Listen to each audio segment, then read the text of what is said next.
this. Let's try to knock this out. I press the button. All right, we are live. Hello, everybody. Thanks for joining the live stream of our episode here. Number, what is it? 459. Brian, 459. What are we doing with our lives? This is like, but something's never changed. Erik Karlsson, still the best defenseman in the league. So that's fun. Is there anything else you've done like 459 times that isn't part of your like just daily routine? It's a fun question. One fantasy leagues. By the way, check out the hat representing here. I mean, it's part of the scenery by now, but it must feel good when it's relevant again. It's fun. So we have a question in the chat. Yeah, before we start the show, let's talk to Hunter. What's up? Permission to drop Lehkonen over Riley Smith and Kubalik this week. I only said no right away because I knew who the options were. I think there's some circumstances where you have permission to drop Lehkonen. Elon would say yes. But I would drop... Kubalik is insane right now, and Detroit has the best schedule. Did you see that Kubalik is playing on the second line? What? Yeah. Okay, last game. Oh yeah, Ernie. Yeah, because Adam Ernie. Okay, well, whatever. But Kubalik's still on the top power play. Yeah, exactly. And Riley Smith is on still a great even strength line, but second line, second power play. This guy, I dropped him and he kept going off, but he's scoring on borrowed time. But look, like, here's the question. It's like, how deep is your league? Because like, Lehkonen has only 14 managers. That's like a cupful size. Yeah, so I'm thinking of dropping Lehkonen cupful. We'll talk about it in the show because he only plays like 2 times next week and 2 times the week after. Yeah, but most other teams are also only playing 3 times and on busy nights. Like it's going to be a bad couple weeks for schedules. I see. So in that case, it's like just hold. Lehkonen also not on a good line lately. His line mates are total nobodies. No, line 2 is bad, and Rodriguez scores. So Lehkonen. Elon, have you dropped him yet? No, I'm still thinking about it. Okay, so see what you say on the show. He's approaching the bottom of my roster. I considered dropping him tonight to try and eke out a win. Mm-hmm. I didn't. Maybe I should have.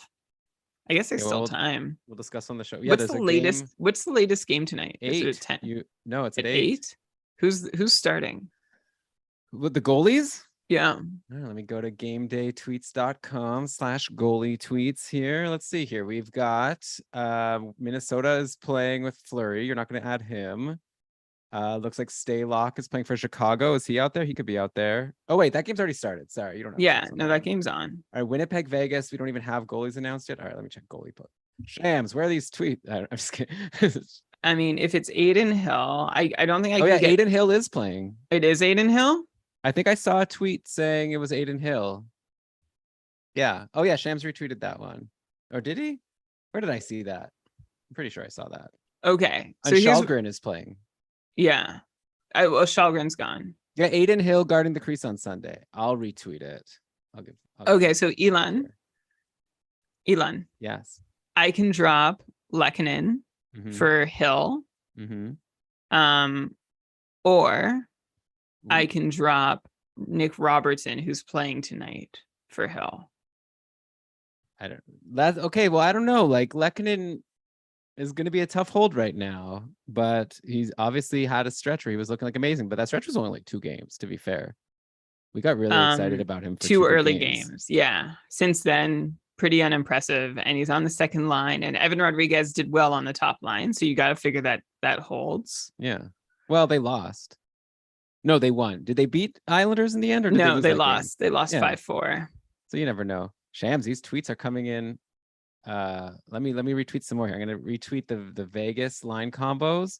You were telling me to drop Nick Robertson. I feel like Nick Robertson should be scratched tonight. Is Nick Robertson in the lineup today? If he's not, that would make my life really easy. Got Rangers lines here. Oh, already retweeted. Oh, good job. I like sometimes when I race with Shams. Oh, Nick Robertson, he was on line 4 last game. He sucks. I'm making the change. I'm adding Aiden Hill for Nick Robertson. Okay. Going for the dub. Do it. Aiden Hill in. Nick Robertson will get a hat trick. Is this interesting? Some people come in like watching after the fact. Oh, yeah. Okay. I guess let's start. Good job, Brian. I did it. You'll help me make my move after the show or I during hope the show. I didn't actually independendently confirm that Aiden Hill is starting.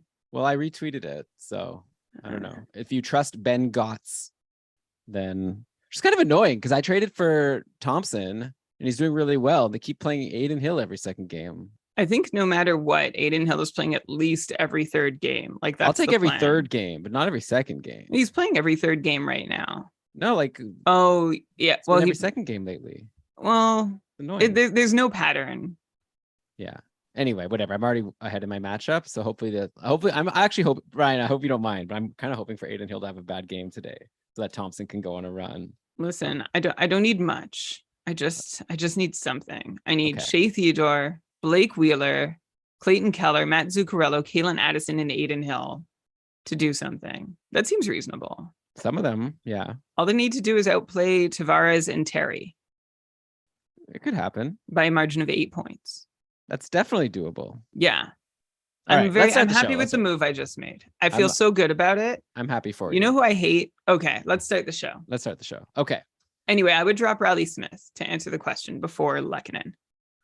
We'll check the roster for next week, I guess, and see how many games you're going to get of Riley Smith and how many games you're going to get of Lehkonen. So Riley Smith plays 3 times the next 2 weeks on all the busy days. Lehkonen plays 2 times. No, that's what I'm saying for Hunter. Like, check how many games you'd actually get of Riley Smith. Like, if he's on your bench anyways, that makes a big difference. But also, it's like Riley Smith might be better than Lehkonen. Even forgetting about schedule. I guess let's talk about it on the show. I got caught snoozing on Nick Robertson. I was snoozing, Elon. All right. Well, I didn't know. You got to pay attention. Okay, let's start. We got a long show ahead. Okay. Thanks for joining, everybody. Let's do this. It's good to see you all. Yes! Welcome, everybody, to another episode of Keeping Karlsson Fantasy Hockey Podcast, the longest running fantasy hockey podcast in the world, hosted by 2 guys who are so excited to have our podcast name be relevant once again. I'm your host, Dylan Dubrovsky, and with me, as always, to break down all the injuries, outjuries, hot streaks, cold streaks, everything that's happening in the NHL, fantasy related, every single week, it is my co-host, the fantasy hockey robot, the poop prognostication, the IPP MVP himself, Brian Com. Hello, Elon. Hello, everybody. It's great to have you with us for another fantasy hockey ride. Whirlybird, roller coaster, tilt-a-whirl. That's what I was looking for. Elon, I'm going to break convention here, though, and I'm just going to drop the #1 hockey headline. And the only hockey headline right now is Erik Karlsson, 6 goals, 5 assists, 11 points in 11 games. We are going to break down over the next 2 hours every point he has gotten so far this year. Bring in fine detail, celebrate each moment, and we'll get back to our regular fantasy advice next week. Yeah, it's just a little special episode, doing things a little differently. It's just all about Erik Karlsson. He leads all defensemen in points right now in the whole league. Who was drafting Cale Makar in round 1? That's ridiculous. Morons. You could have had Erik Karlsson. Anyway, he's the best. But yeah, so we'll get to that and then maybe some other things if we still have time. Let's just mention very quickly, first of all, a couple important items. First of all, happy birthday to Ben Burnett from Short Shifts. Hope you're having an awesome day. Number 2, Keeping Karlsson, very proudly presented by DobberHockey.com, your top fantasy hockey website. And I want to specifically talk about their Twitter account that they made at Dobber News. We have at Game Day News, which is pretty great. And Shams and I are retweeting things from there. Dobber News, though, is a little different because it's tweeting out news about just the players that are having a good game or bad game. Game Day News, we try, I think it's Game Day News NHL, I should say. We try to retweet things that are injury, significant news, not just oh, Miles Wood scored a goal. But it's this Dobber News is great. It's I don't even need to do anything else. I can just watch Dobber News and that helps me plan the show. And they just added a new feature I asked for today of also including how many points, if they're hot or cold and how many, points they have in their last few games. So yeah, check it out. And Dobber Hockey, it's a great site. But anyways, Brian, with all that, let's get into the show. And yeah, maybe we won't spend the whole time talking about Erik Karlsson, but let's just at least take a moment. He has 3 goals, 2 assists, and 12 shots in just his last 2 games versus Tampa Bay and Toronto, which have brought him to 11 points in 11 games on the season. There was some talk in the offseason of maybe this could be a good year for Karlsson because Brent Burns is gone. Ever since Karlsson got to San Jose, remember we were debating on the show, how can Burns and Karlsson coexist? The 2 top fantasy defensemen, who's going to be on the power play? Sometimes they were both on the power play. Sometimes they split it. Now it's just Karlsson and who even else plays on is Mario Ferraro the other guy who gets power play time? I don't even know. Who cares, right? They should just play. No one knows or cares. Who name the forwards on that unit. Well, okay, Meyer, Hurdle. On the second unit? Oh, the second power play. Sorry. Yeah. Okay. Who knows? I don't know. LeBanc, I think probably. LeBanc, Benino, Kunin, and Nico Sturm playing with Mario Ferraro. Nico Sturm. Look at that guy. I saw he's been at the top of my free agency in my dynasty league for a while. He's having a pretty decent year. 5 goals on 18 shots in 11 games, no assists. That's it. So anyway, obviously Karlsson's not going to be point per game, but I don't want to spend time like poo-pooing and looking into like, oh, his shooting percentage is a little high, blah, blah, blah. Like he's Eric freaking Karlsson. He's back, baby. And I don't know what else is there to say except to just be like, our boy is back and he's doing amazing. And I'm so happy for him. Our boy is back and you're gonna be so happy if you're rostering Erik Karlsson, who actually is playing even with the no-name D in San Jose. He's playing similar power play time compared to last year, a little more 5-on-5 ice time, which is nice. And also a little uptick in his shooting numbers, which is also nice. And I feel like that might be the Brent Burns leaving effect. Also, it might be that everyone, like no one there in San Jose anymore and him putting the team on his shoulders effect. This Sharks team is looking more and more like the Sens teams that he was carrying on his back towards the end of his time there.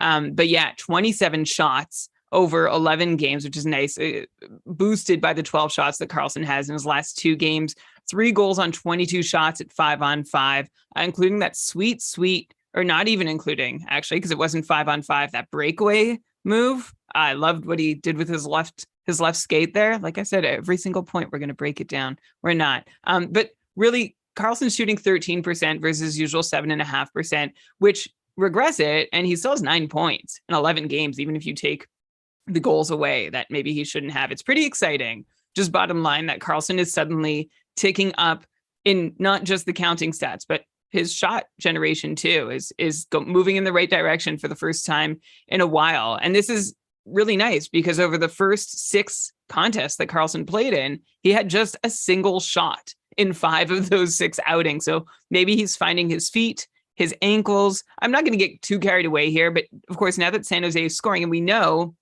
or we theorize that San Jose was struggling to score, maybe their time overseas interfered with their ability to get started. The whole team wasn't scoring, but now that they're scoring and Karlsson is a big part of it, I'm excited to see if Karlsson can pick up where he left off last year with a 57-point pace. The trick, of course, is going to be to stay healthy because we've seen 55 to 60-point Karlsson in 2 of the last 3 seasons. So let's hope we can see it again and over more games than we saw it for last season, which was just 50 games. Welcome back, King. I'd love to see Karlsson sustain this shot work he's doing for another week or 2 so I could really, really, really start believing in him. It's exciting. It's nice. It's nice to praise the guy, especially, Elon, I don't know if it happens to you, but the people who know me, who know I have a podcast named Keeping Karlsson, are always talking to me about, every time I mention the name, Karlsson's not that great anymore. It's nice. Like, are you guys going to have to change your podcast name? Yeah. It's just nice. We have to celebrate the moments that we get, because we haven't had a whole lot of cause to celebrate the guy, and it's nice. He looks happy. He looks confident. We're just happy for him. Yeah, great job, EK65. But okay, let's move on to some other things. I guess I'll mention, since we're on San Jose, Hurdle and Meyer waking up, which is nice. A lot of people were worried about those guys. Recently, they've been playing with Evgeny Svechnikov, at least in the last game versus Tampa, who, like, we've talked about on the podcast before. Like, back when he was on Winnipeg, he was playing on a line with what was like Ehlers and Scheifele. I don't know exactly who it was, but it was like 2 really good players also, and he did nothing with it. So I'm bringing it up just to say I'm not going to recommend picking up Evgeny Svechnikov unless you're in the deepest of deep leagues, because I just feel like when he's on a line with stars, maybe his job is just to like shovel them the puck and then like get out of the way. I don't know, or just like not even touch the puck, but just move people out of the way. I don't know what his job is there, but he never gets points no matter who he's with. So yeah, just but interesting to see that San Jose is shaking things up a little bit.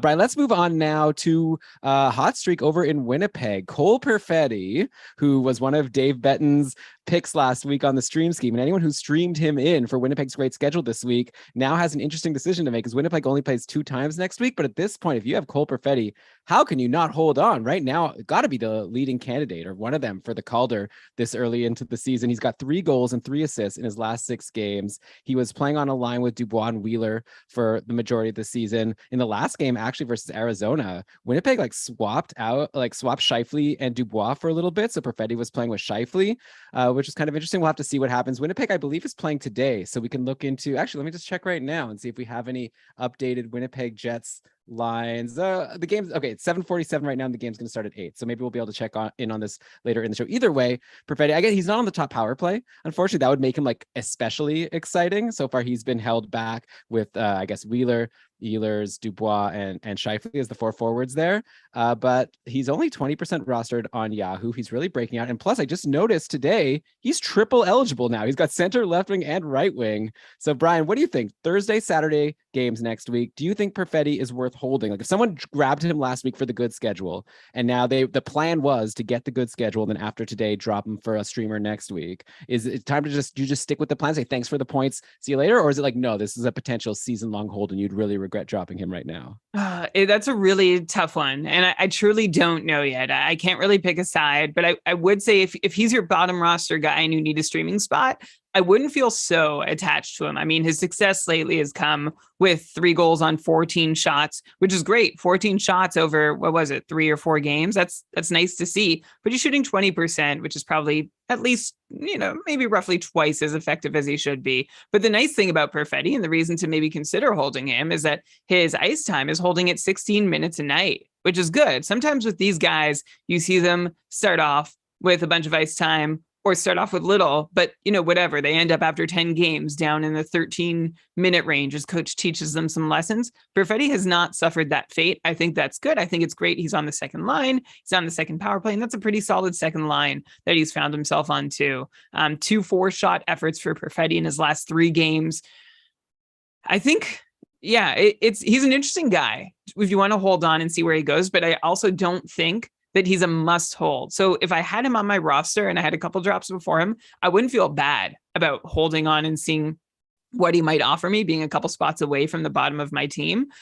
He kind of gives me right now like Lucas Raymond vibes from last year, or even this year, where you've seen the upside and potential, but you just haven't seen the consistency for him to put it all together, which might come. Lucas Raymond had a huge heater and then a huge cooler stinker, nothing last season. So we'll see what Perfetti does with his next few games. He's a let's watch and see for the next few games. And if he's on your roster while you're watching, I wouldn't begrudge you at all. But if he's preventing you from having a few crucial games played or the next big thing out of free agency, then I wouldn't let him stop you from doing that. Yeah, I mean, it's like odds game, right? We can't predict the future. To me, it would be really hard to drop him right now. Like he's a rookie. He's new to the league. Like his ice time could only like go up, right? As he gets that top power play he could get it at some point, right? Maybe at some point they'll give him a shot when the Jets are doing poorly on the power play. Like we don't know. Like he's a high pedigree guy. It's not like he's coming out of nowhere. He's getting great deployment in just his first season. So I would hold on. I think it's tough because you lose games. I have him in my couple team, and Brian, I'm going to bring out some other options that I'm considering dropping because I would like to get some games next week. And I've decided I'm keeping Cole Perfetti on my team to see if he can continue to build on what he's doing. I don't want to be one of these people. I remember Johnny Gaudreau's first season. I either drafted him or added him out of free agency early on, and then he got scratched early on. I don't know if people remember this back history of the Calgary Flames here, but anyways, I dropped him, and it was in a keeper league, and then he went on to become an amazing keeper for years to come, as we all know. And so I just feel like a rookie that's hot.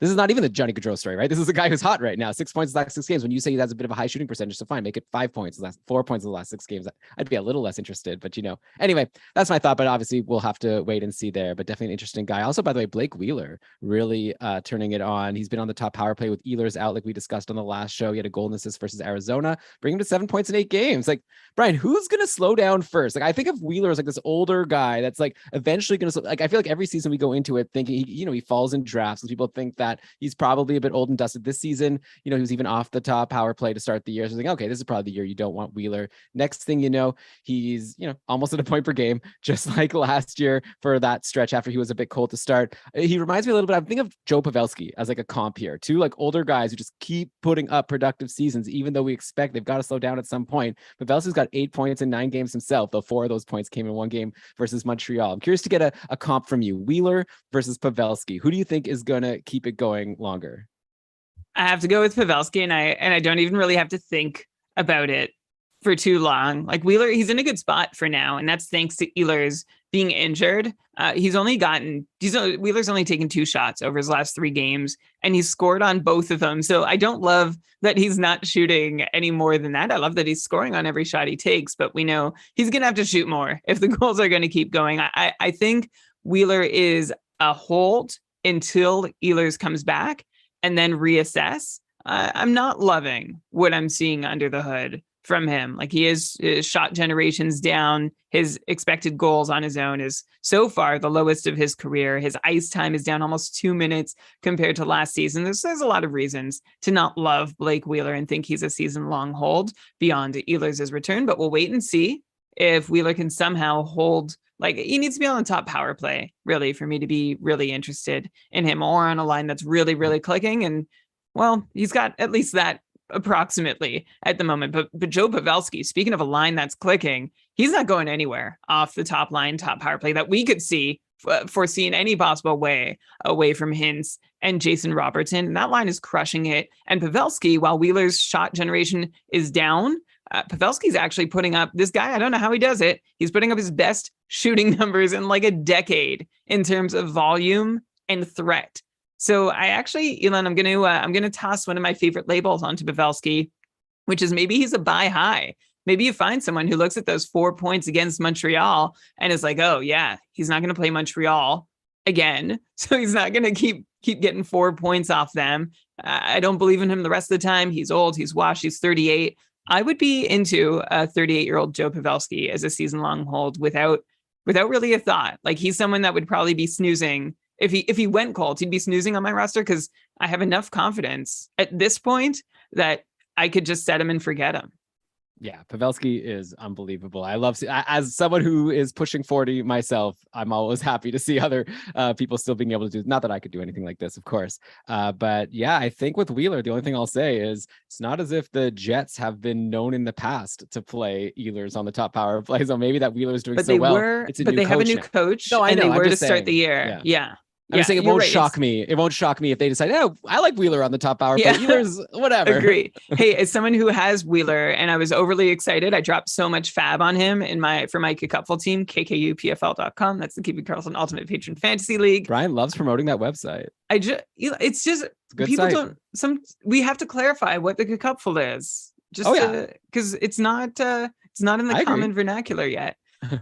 The website address isn't in the common vernacular. Well, no, if you want to look, I could go on for 5 minutes about what it is, or I can just direct people to the website and they can find out for themselves. You're saying this is like a shortcut? It's a shortcut. I thought it was marketing. I thought you keep on saying it every time. Oh, you're just saying like, I don't want to explain this. Go to kakupful.com. Yes. You'll see. Okay. So anyways, that sounded like marketing every time you extend the website conversation. But yeah, I added him for like a pile of fab. I think over a quarter of what I had left. No one else even bid on him. And I think I don't deserve the points he's gotten. Like I said, 2 goals on 2 shots lately, with a few apples in there too. So that's nice to see. But 5 shots total in his last 5 games. I am not. He's not locked in on my roster at all, but he would be closer to it on the top power play, which, as we're back talking about it because you said it's possible. And Elon, I don't disagree. Okay, we have a question in the chat here. Matthew saying, I need a D to pick up with Seth Jones out. Who do I grab? So I got a name for you. I don't know who's available, of course, but how about Josh Morrissey? Because he's the next guy I wanted to bring up anyways, because he's having himself a year also in Winnipeg, sticking with the Jets here. 5 assists in his last 3 games have brought him to 8 points in 8 games. Who does he think he is, Erik Karlsson? Okay, last season, Morrissey had a pretty good year. He paced for 38 points. We were like, okay, looks like he's settled his top power play guy, but I didn't think he was like going to be, well, obviously not point per game. I didn't even think he's capable of being like a 50-point defenseman, but his career high pace is 43. Brian, from what we've seen so far, do you think Josh Morrissey can be a 50-point defenseman this year, or are you seeing like lots of reasons to think he's going to slow down? Like, obviously he'll slow down a little bit, but I'm talking about a 50 threshold.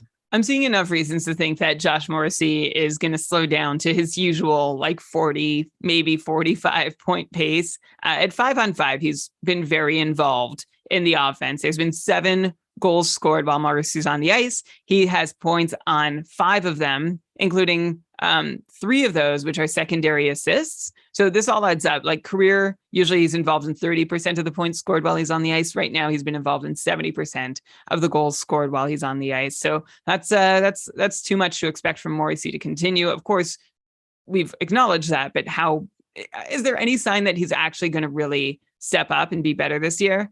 The short answer is no. I think 50 points is still within reach when you regress Morrissey from his current pace. His line's overperforming too. That's another factor. Morrissey may be an interesting guy to try and sell high on, though. Like if I had Morrissey, I wouldn't be sitting back celebrating. I would be like, okay, can I get somebody back in return who's a surer bet to be a 50-point D-man at least? And I would happily trade off. Like if Morrissey gets to 50, that's fine. And the guy I trade for only gets like 45. Cool. But I think the guy I would trade for would hopefully have that floor of 50 or basic expectation of 50 if I'm doing it right. Okay, so I guess I like to try to come up with actual names for this. I'm trying to think of who's a defenseman who you should trade for that's maybe not doing so well that you could swap Morrissey for. How about like Devon Taves? How's he doing? Yeah, he had a really cold stretch. Throw that trade. What do you think, Brian? Morrissey for Devon Taves. You taking that? Oh yeah, Okay, I would there you go. definitely take Taves, and I don't know if Werenski might be like that. Might be like if anyone's given up on Werenski because of how terrible Columbus has been. Like that power play has done nothing. Werenski has no power play points through 10 games, and I'm still not shaken. Like I'm shaken by the Blue Jackets overall, but I think at some point they'll figure it out enough for Werenski to at least get back to being a 50-point guy the rest of the way, if not a 60-point guy the rest of the way. Okay, so there's a couple targets for you. By the way, did you see in Columbus's game today where they got absolutely destroyed by New Jersey? 53 shots against. Yeah, they changed up the lines. They put Line with Voracek and I think Roslovic. Like they split up Line and Gaudreau. So that'll be interesting to see now when they go to Finland what they do with the line. So watch game day tweets for that. But okay, let's move on to oh no, I still want to stay on Winnipeg. Sorry, everybody. I hope you like Winnipeg talk, but we've had a lot of questions about Kyle Connor. A lot of people are really concerned about him. Only 4 points in 8 games now. He had 7 shots versus Arizona. None of them went in. Going into the season, he was coming off this breakout near like 50 goal, 100-point guy.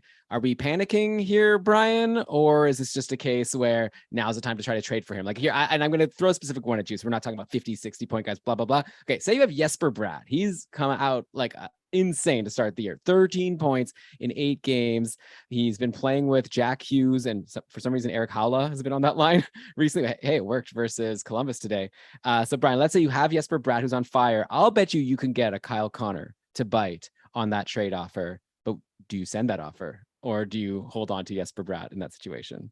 I would send that offer for sure. Kyle Connor, we were worried about him going into the season. New coach and Rick. Yeah, I was. I was because I wish I was, because then I could sound smarter now. he has a terrible defensive reputation, and he was starting with Rick Bowness, who is known to be obsessed with defense, like at the expense of offense. And we saw one Dallas line succeed in the face of that over Bowness's entire time there. And those are really awesome players. Now, Kyle Connor is a really awesome player, and so is Mark Scheifele, and so is Nick Ehlers. So if they all play together, they're fine. But the worry was that Kyle Connor would be punished for his defensive lapses and not get as many opportunities. And I can say so far that narrative has not borne out. Connor's still taking 4 shots per game, but he's only scoring on 3% of his shots instead of his usual 15%. And it's not like his shots are any less dangerous than they have been in the past. His expected goals numbers are still in great shape. So like we could easily be talking about Kyle Connor having 5 goals in 8 games instead of 1 goal and being on pace for another 50-goal season. His points participation too, this goes beyond goals, it's low. 5-on-5, just 40% so far versus his usual 80%. He also hasn't scored on the power play yet on 9 power play shots, and his shot rates there are still good. So everything looks healthy for Kyle Connor except the counting stats. If you can buy him low, I mean, good luck. I think anyone who drafted him is expecting big things, and it's going to take a lot. But maybe Jesper Bratt is Elon. I think that's a really good idea because he's someone who has buzz, who has hype, is stepping up, and he's really good. Like Jesper Bratt is good. This is not to take anything away from him. I love his shooting. He's taken 3 shots a night, shooting at a greater rate per 60 minutes than he ever has before. But he's been involved in 100% of the goals that have been scored while he's on the ice at 5-on-5 to take him to his current totals. And I think Bratt's line is also overperforming at both 5-on-5 and on the power play, where he's pacing for like almost 40 power play points, which is 10 to 15 more than what I'd optimistically project for Jesper Bratt with the man advantage. So this is something I definitely encourage you to try. Jesper Bratt havers, try and trade him for Kyle Connor. Let us know if you pull it off. I really like that idea, Elon. Yeah, we'll see. I mean, you like it now. We'll see if at the end of the year, a lot of people just like Do you, well, rage do you like unsubscribed. it? Are I you? like it. No, I think I'm Yeah. with you. Like, how can you not go for Kyle Connor? But it would be tough because Brad is just like doing so amazing. Okay, another guy. Remember, I was telling you how I was thinking of dropping Cole Perfetti to open up a spot on my couple team. Another guy I've been thinking of dropping is Shane Pinto, who I added right when Josh Norris got injured. And I know you're probably thinking, guys, come up with new players to talk about because we started last show talking about Shane Pinto, but like it's been a week, right? Because Norris got injured, and then Shane Pinto. We talked about him on the show last week, like, oh, for sure he's going to take over now on line 2 and play with Giroux and DeBrincat, and we were just talking about like, is that worth adding? Blah blah blah. Then, like, to our surprise, DJ Smith was like, no, not so fast. We like Pinto on line 3. We're going to put Derek Brassard, who'd been scratched all season. We're going to put him on the second line instead.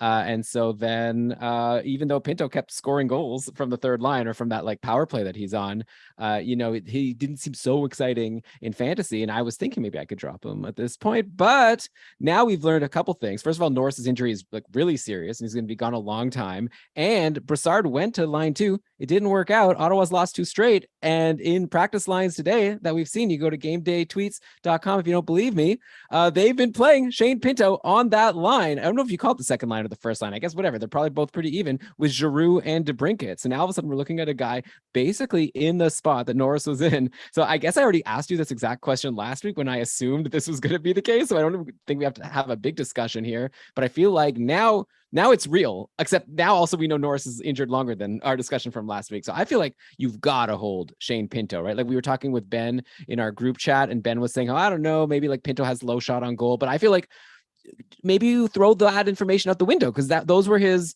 shots and rates like on line 3. Like once he's on a new line, he's probably going to play more minutes. Like, I don't know. I just feel like you can't really buy too much into what we've seen. Like all we've seen is that when he takes shots, they go in, even if he doesn't take too many. Who knows if he takes more? Who knows if he's just going to feed it to Giroux or DeBrincat and they're going to, and Pinto will start picking up some assists. I'm super excited for the guy. He's already doing so well. And now he's getting a line improvement. So he's got to be a hold, right?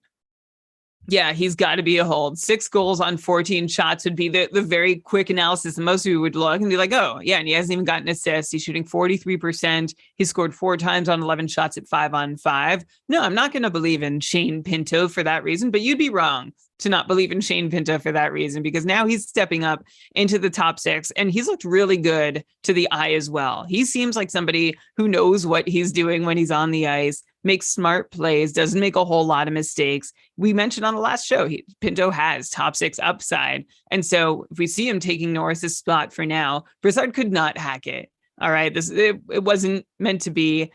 I think Brassard on that second line kind of neuters it. And why would you do that to Claude Giroux and Alex DeBrincat when you have such a quality option, like 2 quality guys? You don't submarine them with someone who's barely in the league right now. So throw Shane Pinto up there. It makes a lot of sense into Norris's spot for now. And maybe the rest of the season, Elon, like you said, Norris is going to be out a while. And I don't know that they're going to I don't know that there's anyone else on the roster who they would consider capable of taking that spot. So if we had Josh Norris at like 60 or 70 points projected this season, I don't know. I want to think Shane Pinto could be 55 to 60 point player playing with Giroux and DeBrincat. Plus he's on a power play AB setup. And that line 2 is kind of like line AB also. That's how Ottawa, very even top 6, very even top power play units. I'm all in. I like Shane Pinto's a must have. He may continue not shooting a lot if that bugs you. Because DeBrincat takes like 6 or 7 shots most nights, but he's in a position, even without shooting, to still get some solid production going. And that's why Shane Pinto should be rostered in every league. There you go. Okay, so that answers that. Go ahead and get Shane Pinto if you can. Also on the sense, Cam Talbot has been practicing lately, could be back soon. They already said he's not going to play in the next game versus Vancouver, but maybe after that. Anton Forsberg, in his absence, he's been solid, right? He's top 53 of 57 versus Florida. What's with these games? It's like so many shots. It's crazy. I've actually never seen, like, Forsberg has a decent save percentage, 913, but over 3 goals against average. Like, that's almost like impressive to me, because it's like that just goes to show how many shots he's had to face, that he's letting in 3 goals. Like normally a 3 goals against average means you're like a 900 goalie from my like just basic experience. And here we're seeing like a 913 save percentage. So facing lots of rubber, which is great if you're in a league that counts points, right? And you get points for every save. Of course, The problem is that, like I said, Cam Talbot is coming back, so maybe now Forsberg is going to get less volume in terms of actual games played. So I don't know. There's nothing we can do here. We have to see. We'll see if Cam Talbot is good. And also interesting to me in the Sens net, this guy Magnus Hellberg played one game, played really well. He's up 29 of 31 in a win over Dallas. I kind of want to see what this guy has. I don't know. Now I guess he's third in the depth chart. I wonder if the Sens are kind of, I don't know, not regretting getting Talbot because, well, I don't know. Did they need to get Talbot? Well, anyway, whatever. I'm very curious to see what'll happen. Like, is Hellberg just gonna get waived again? He's already been waived. I think he started where, like, Detroit or something, or Arizona. I don't know. And then he went to Seattle. Then he got waived from there, and he went to Ottawa. He keeps on getting cool helmets or pads and everything. I don't know. I'd like to see this Hellberg guy get a chance. But anyways, what are your thoughts in general about the Sens crease and if who's like worth holding, who's worth trying to sell? Like maybe you try to sell Anton Forsberg right now, though I guess everyone knows that Cam Talbot's coming back, so maybe it's too late for that. Maybe some people are thinking that Forsberg is going to go the rest of the season, though, and that might be a reason to try and find out how much you can get back for Anton Forsberg. I might at least kick some tires with some big asks. Of course, even if Talbot does get a fair shake at playing half the starts, there's a chance he's not up for it. Cam Talbot has not been a good goalie for the majority of his career. Now, neither had Anton Forsberg in a greater sample, but so far this year, Anton Forsberg has looked like a legit NHL starter. Like he's up there in his Delta Fan save percentage, which is a stat to compare how a goalie plays with the context of their workload in mind. He's right up with UC Saros at the moment and ahead of Igor Shesterkin and Jordan Binnington and Andrei Vasilevsky. And of course, like there's context here and we don't expect this to stay. It's still been a small sample of games, but so far so good for Forsberg. I think he's made his claim to the number one job. And if the Sens don't get consistent goaltending from Cam Talbot, there's a good chance that Forsberg starts at least 2 of every 3 the rest of the season. Of course, it's just a big if. So there's a risk reward situation. If you have Forsberg, exactly how that situation is going to play out there's some unknown there. So that's why I would say maybe go ahead and see if anybody desperate for a starter thinks Forsberg is going to be the runaway guy and willing to pay you for that. Otherwise, I would say I think it's unlikely you're going to get a great deal for him. So I guess just hang on and find out what happens with Talbot. And Hellberg, I think, could be on his way to being waived again, the poor guy. But yeah, his pads are really, really cool. I think I saw something like he won that game. He's now like his first 3 NHL wins have all been on different teams. He's like the only goalie to ever do that. That's pretty crazy. Yeah, he's trying like a very inspirational, like post-game speech too. Like he believes in himself. We've been talking about him on the show for years. Elon, do you remember? I think his first career win came with Nashville. You remember that? No, I don't. I feel like we talked about it on the show. Maybe. Someone find the clip and send it to us. But okay, Brian, we've got a lot more to get to. So let's stop the Sens talk. I know we could talk about Erik Karlsson and then the Sens. Like that's our bread and butter here. We got to move on to the rest of the league. We'll get to everyone else in just a sec. You're listening to Keeping Karlsson.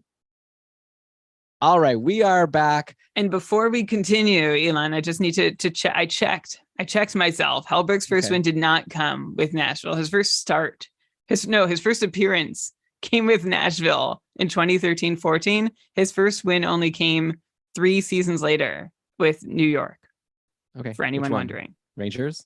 Yes, the Rangers. Sorry, he won the only game he started with the Rangers. And then moved on to Detroit. And then had 5 years between that and his next win in Detroit. He was 25 for that first win. He was 30 for that second win. He got his third at 31.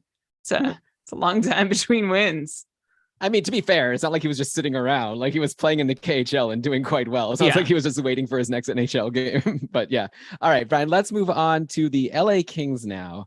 I feel like this is again maybe a little bit of reruns, but I think there's new context. We just got to talk Gabe Vilardi really quickly. He's scored goals in 3 straight. He's up to now 7 goals, 11 points in 10 games on the season. But the new news with him, similar to Shane Pinto, he was already exciting before when he was like on line 3 and the top power play.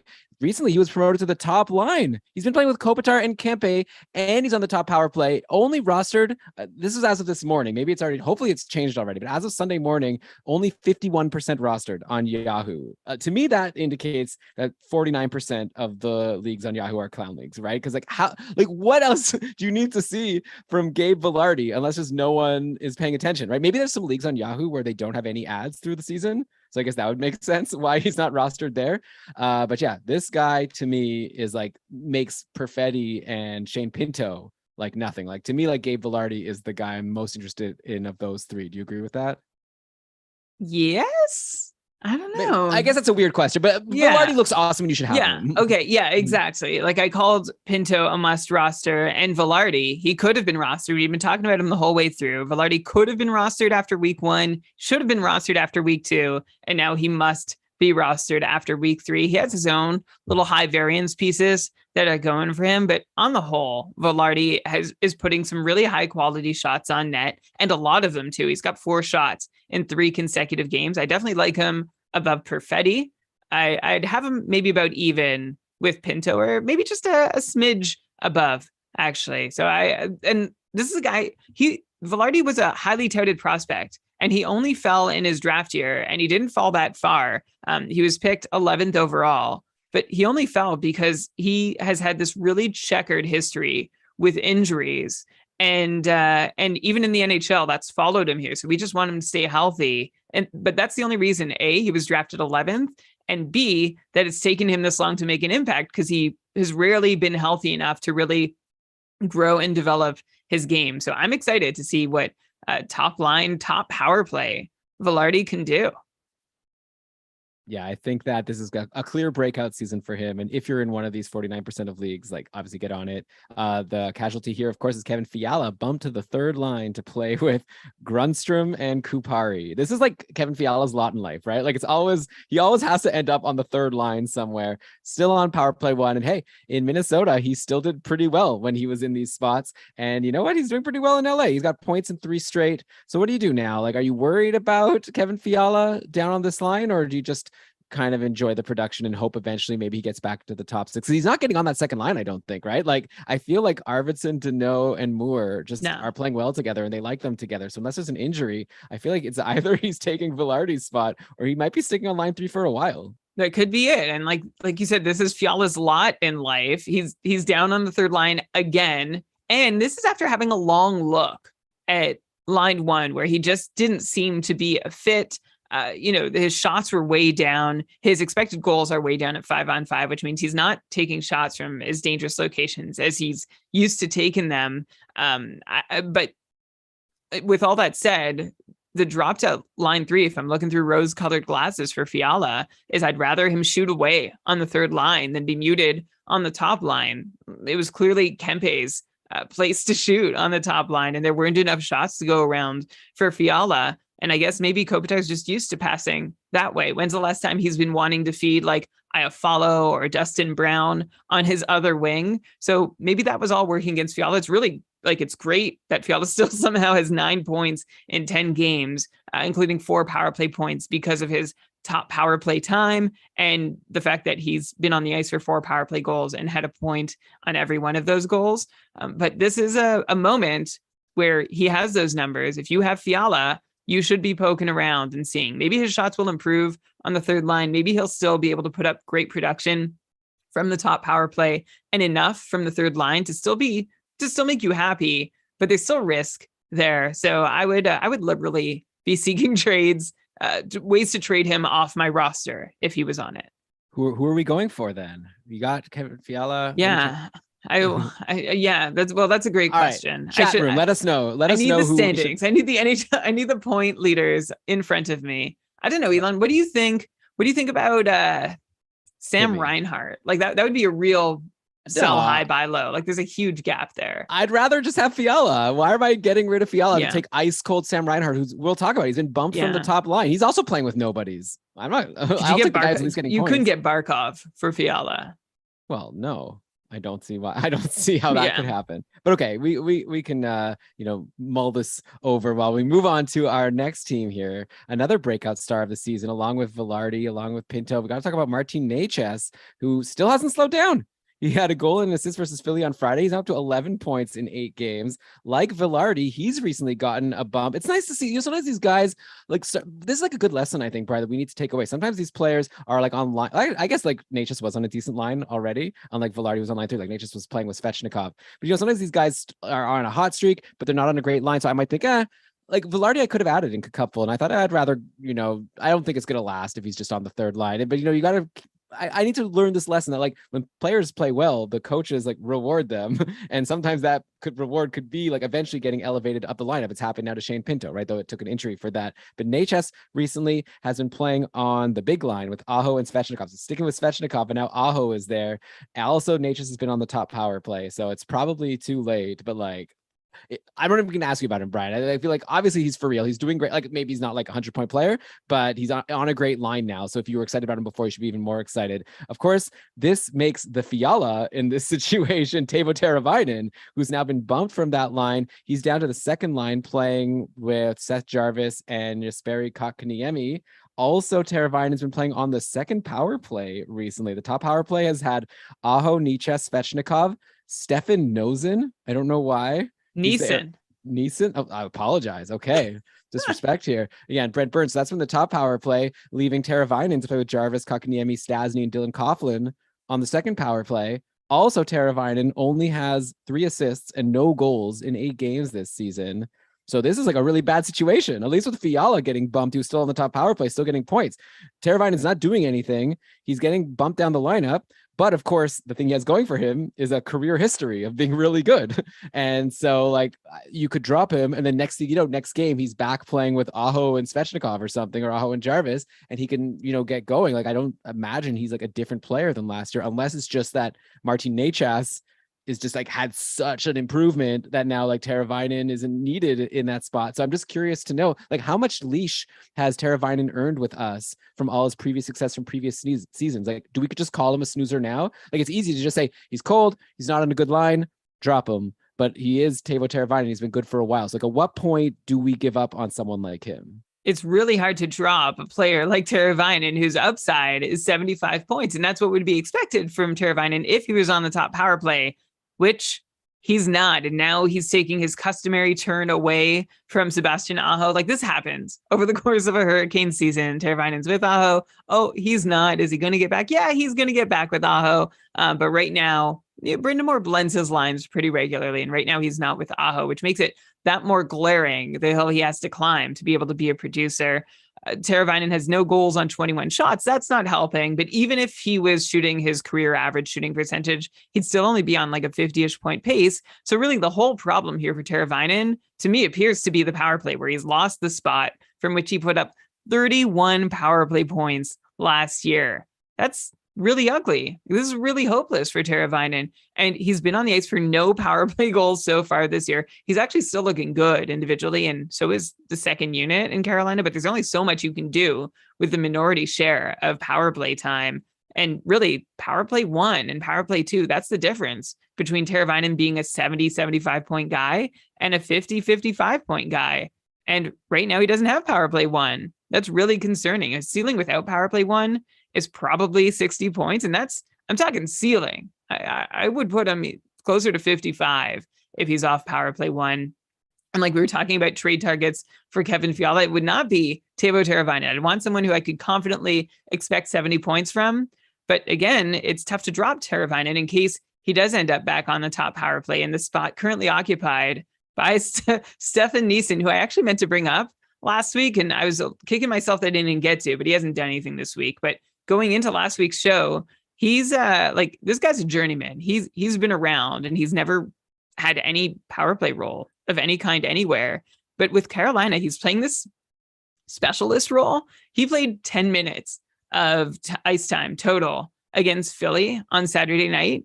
4.5 of those minutes were on the power play. Like he's playing 30 to 50% of his minutes on the top power play unit of Carolina. So I guess there's something he's doing that they're liking, but it's not getting him a whole lot of points, and it's getting in Teravainen's way. So if and when that experiment ends, good news for Teravainen. Until then, I am really, really worried about him. And I don't think you can drop him. I think you're just stuck with him unless you're like you could drop him. But you could be giving up big points down the road. So it depends on how patient you can afford to be. It's ugly right now. I can't sugarcoat it for Teuvo Teravainen. Yeah, I mean, the good news is Carolina has a good schedule next week. It's a week. You'll listen to Stream Scheme if you haven't yet in our feed.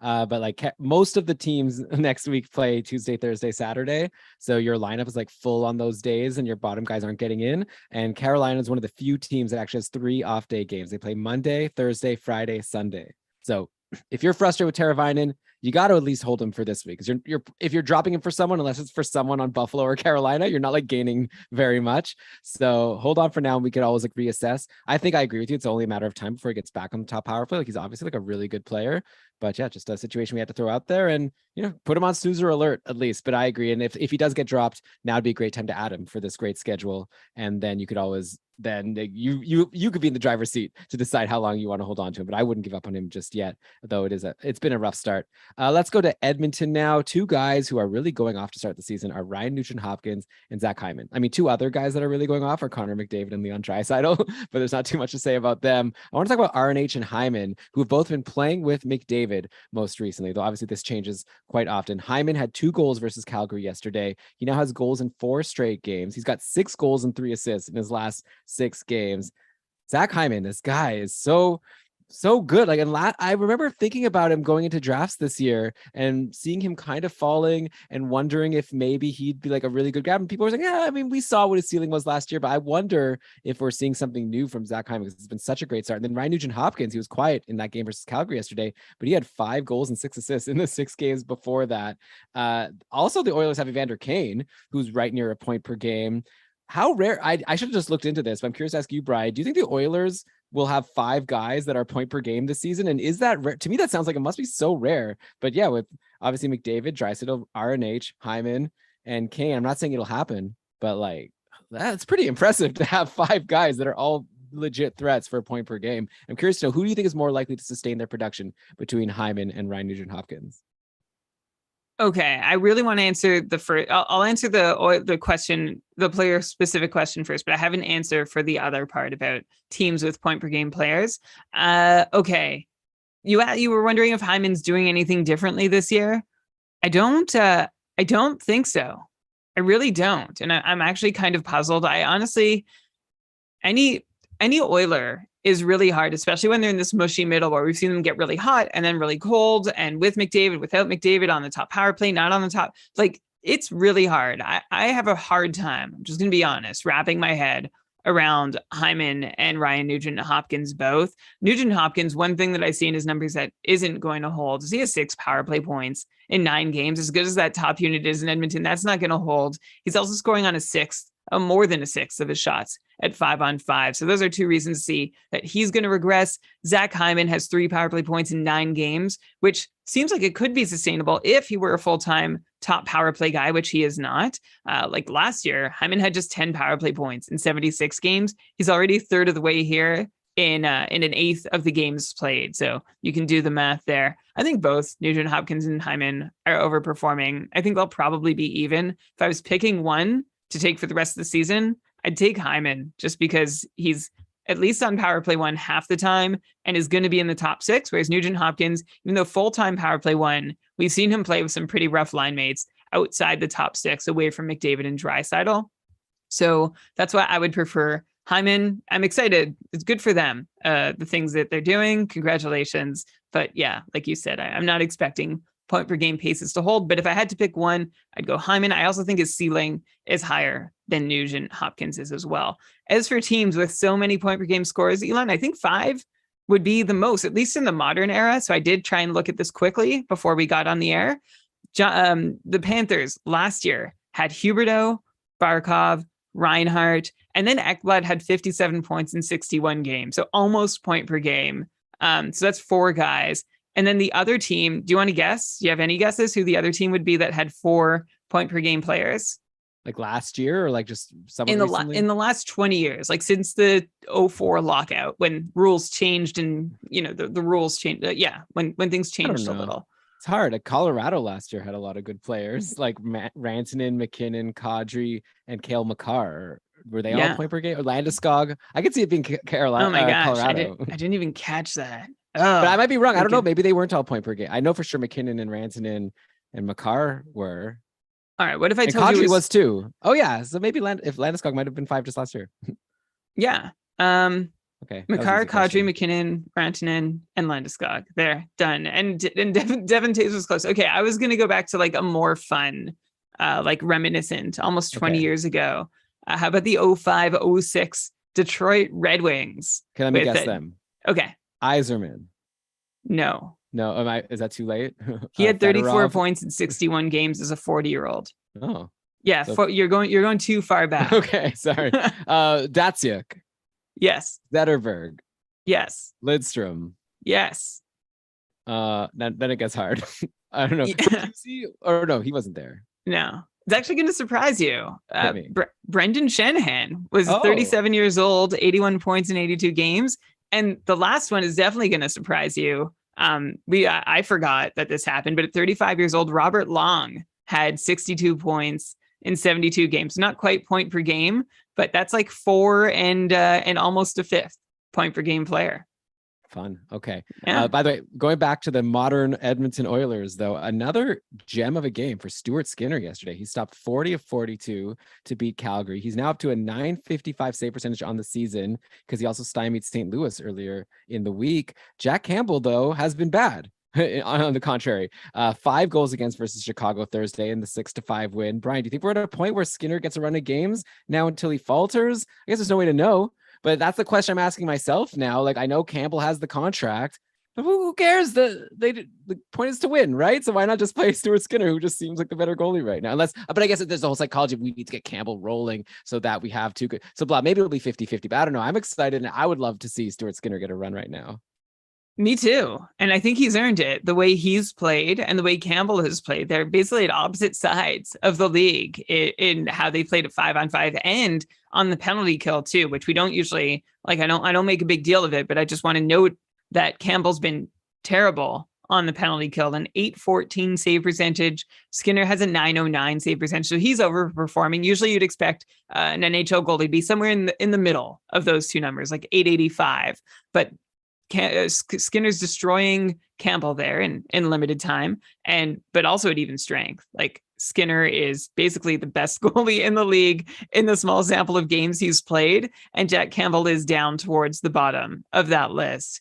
So I would love to see Skinner get some games, and maybe this is a moment for Edmonton to say, okay, maybe Jack Campbell can't be the guy, but can he be a good part of a working tandem? Maybe he can be a 1A. Maybe that's the role for him. And Skinner's giving the Oilers room to try that.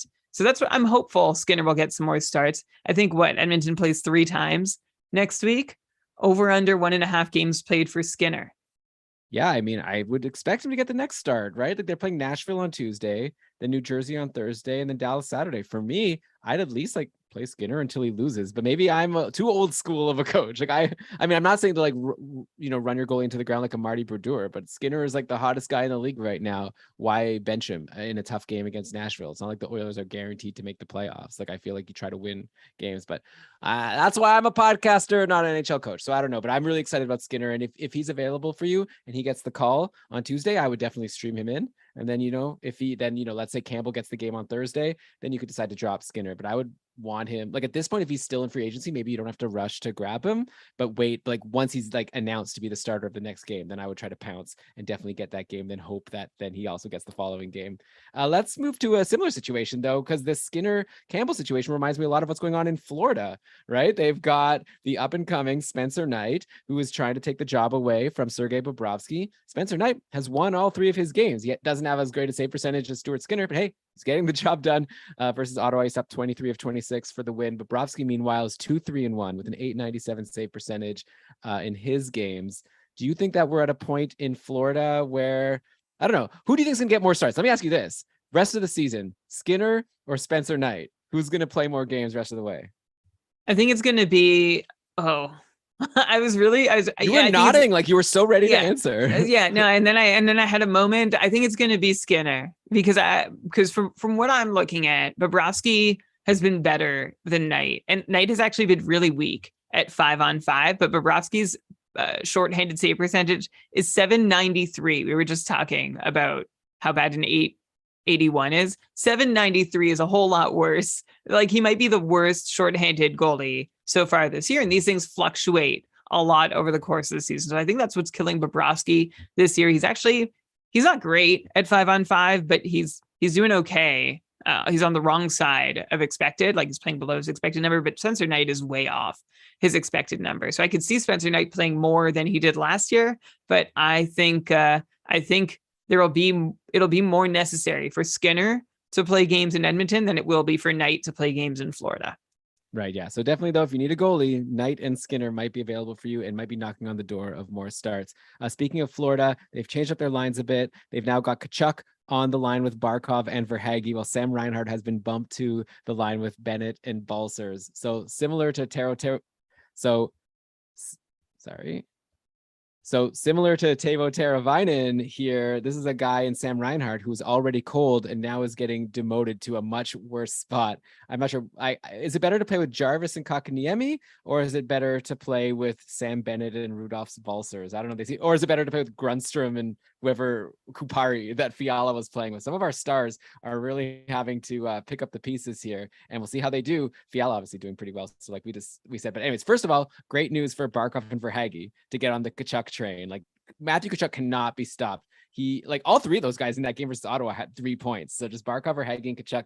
If that line sticks, that's like amazing. You know, we've had a lot of people ask about Carter Verhaeghe because he's the only one that might be available in leagues. I'm holding like 100%. I was already like into him playing with Barkov, but now if he gets to play with Barkov and Matthew Tkachuk, who might be like one of the best players all of a sudden, not all of a sudden, he was great last year. Now he's showing that like he maybe, I don't know, was he the main driver of that Gaudreau, Lindholm, Tkachuk line last year in Calgary? I don't know. Who's to say? That's for the history books. But Matthew Tkachuk just looking so amazing, and I'd want anyone playing with him. And yeah, Sam Reinhart sits at only 2 assists and no goals in 9 games now, playing on a very uninspiring line. Brian, he's still on the top power play, right? He's been playing with Barkov, Tkachuk, and then Lundell actually got promoted to the top power play, and also Montour. So are we close to snoozer territory on Sam? Right? You were talking about maybe trying to trade for him, so I guess you still believe in him. But man, I would prefer Teravainen, I think, over Reinhart. I don't know. I wouldn't. What do you think?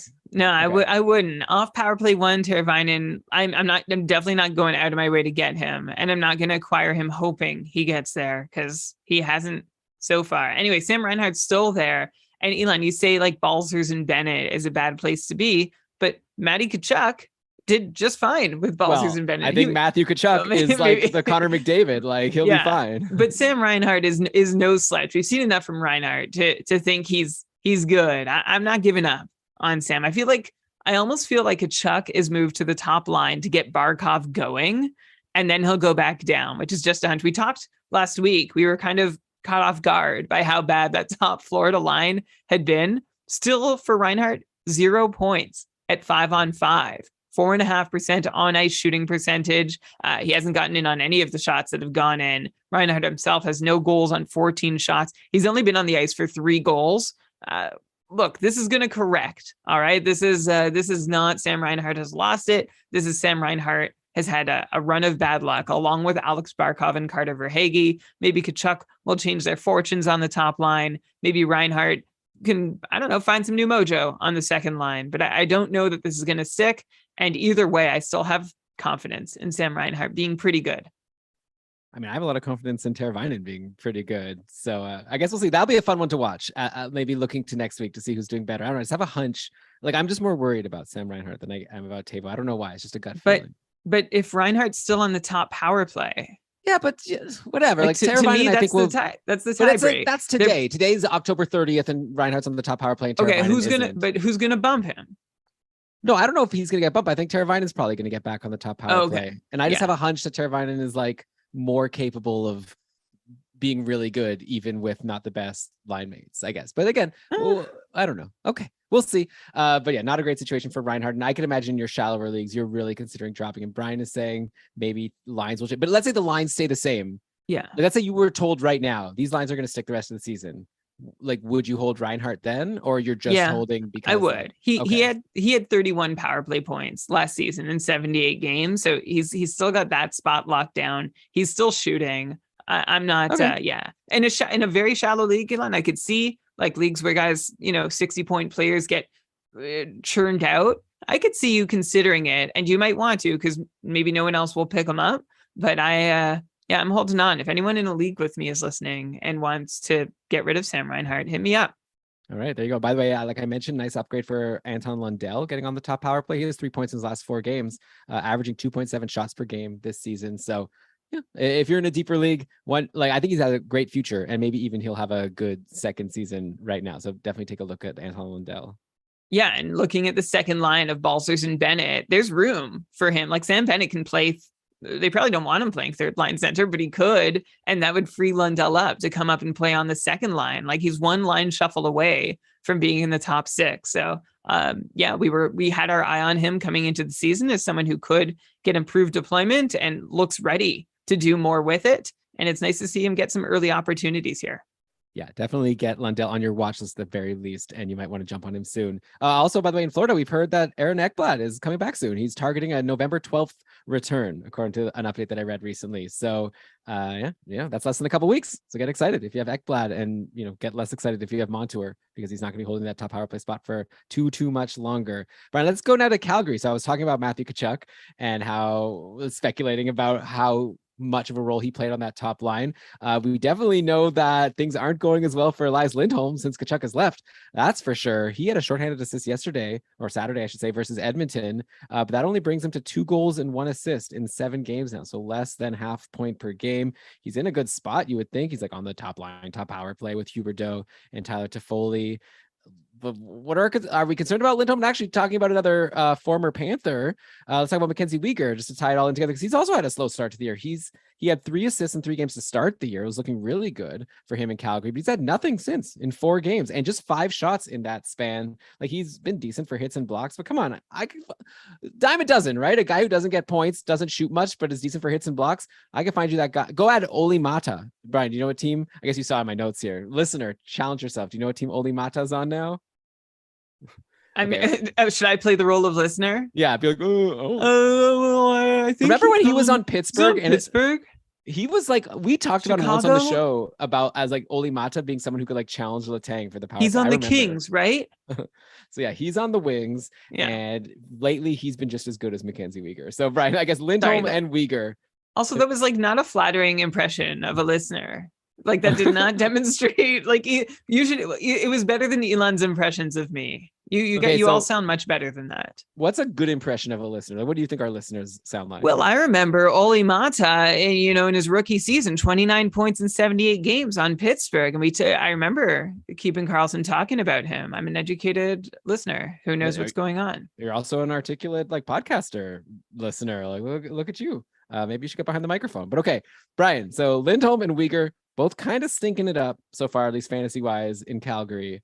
I'm sure Mackenzie Weegar is probably like helping, like whatever defensively, but who cares about that for our fantasy purposes? So what do you think about these guys? Are they going to turn it around, or is this the new Lindholm and Weegar sans, Matthew Tkachuk, or sans, for Weegar, like all those guys he used to play with over in Florida? I can tell you it's not comic in Calgary sans Matthew Tkachuk. Lindholm has not been on the ice for a goal scored at 5-on-5. We touched on this last week. It's dire in Calgary, and it actually doesn't look so awful. Like I'm looking to his on ice expected goals numbers. They're not terrible. They're lower than they were last year, but it's not like a huge drop off. It's just no one has scored while Lindholm's on the ice. And some of this can be chalked up to bad luck. I think some of it can be chalked up to, finding team chemistry and working out systems. Like his IPP, Lindholm's IPP is a dash. Because Calgary's taken how many shots? 41 shots with him on the ice. They've scored 0 times on them. I'm trying to be really clear about that. Last year, they would have scored 4 times on 40 shots with Lindholm on the ice. He would have been in on 2/3 of them. So he would have had 2 or 3 points at 5-on-5. And something better would also be happening on the power play. There's just, I really think I'm going to chalk it all up to just adjustment period for Lindholm. And hopefully the adjustment works out. There's no guarantee it will. You have Nazem Kadri crushing it, and maybe he steals the best line mates, like the best wingers for himself, while Lindholm is asked to play more of like a 2-way centerman on the second line role. So we'll have to wait and see it. It's not looking great for Lindholm, but we'd expect this if you lose your 2 line mates and you're playing, you're on the ice on occasion with a brand new defenseman who wasn't on your team last year.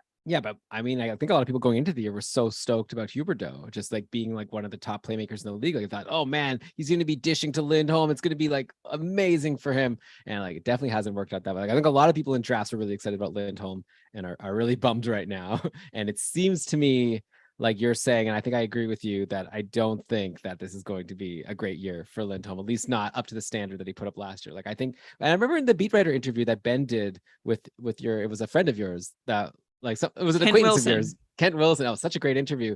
And I remember he was saying that like Elias Lindholm probably, like, he kind of called it in the interview that he's not going to be a point per game guy. He said like, oh yeah, when you play with like Kachuk and Gaudreau, you can it's get really there. funny. It's funny. Your takeaway after that interview was like, it's kind of a downer. Like, we're so excited about Calgary, and he just like mentioned how he's nervous about production, about all these guys, and so far it's sort of been the case. You also asked me about Uyghur. I don't see any reason to think Uyghur. Like, people were drafting him thinking, oh, he's going to be the top power play guy. I didn't really, I didn't buy into that, and it hasn't borne out. So I look smart. I could have looked dumb though in retrospect, but his ice time's down with Calgary. He's playing a few minutes less per night. Some of that is because he's playing a smaller penalty kill role, but on the whole, he's going to be this like 35, 40 point player in all likelihood with Calgary, even though like his production all came at 5-on-5 with Florida, but it came on some really crazy successful lines that we just have not seen gel in Calgary. So until further notice, 35 points is a fair expectation. If Calgary starts to catch fire, no pun intended, then you can expect more. But I'm not expecting Uyghur to be the difference there. You know what I mean? Yeah, for sure. I just think, you have to adjust your expectations for all these Flames, and maybe even Jonathan Huberdeau. I think he'll be maybe a little better, but I don't think he's a 100-point guy. If he could get to point per game, that'd be nice. But he only has 5 points in 7 games so far. It's just a different team. It's a Daryl Sutter team, right? Though I guess it worked out well for the guys last year, but I just, I don't know. All right. So Brian, this has been a lot of fun. I want to get to another really disappointing defenseman who I really want you to tell me that things are going to be okay over in Pittsburgh. Oli Mata's former team. People can try to guess who I'm going to be talking about there. We'll get to that in just a sec, though, because we are going to end part 1 of this episode. So thanks so much for listening. Like and subscribe. Well, I guess is what you say for YouTube, right? Subscribe to us on your podcast feed, and please give us a good review, all that stuff. But maybe we'll say that at the end of the next episode. So thanks so much for listening. And yeah, just like, go ahead, take a break, have a snack, and then come back and join us for part 2, where we're going to talk about a lot more hot and cold streaks here on Keeping Karlsson. So thanks for listening, and talk to you soon. See you soon. All right. Should I still do this? Is this joke played at the stupid voice? I don't know. I haven't got feedback on it lately. I mean, I think it was good like 1 or 2 times. I think it's over. I think it's a new joke. How should I start the the show? What's a new way I can start the show that's not yelling, but not doing a calm voice? Yes, part 2. Yes, part 2. Just do like a lesser yes. All right. Yes. Less. Okay. No, don't. Okay. You just try a couple things. I'll yell less.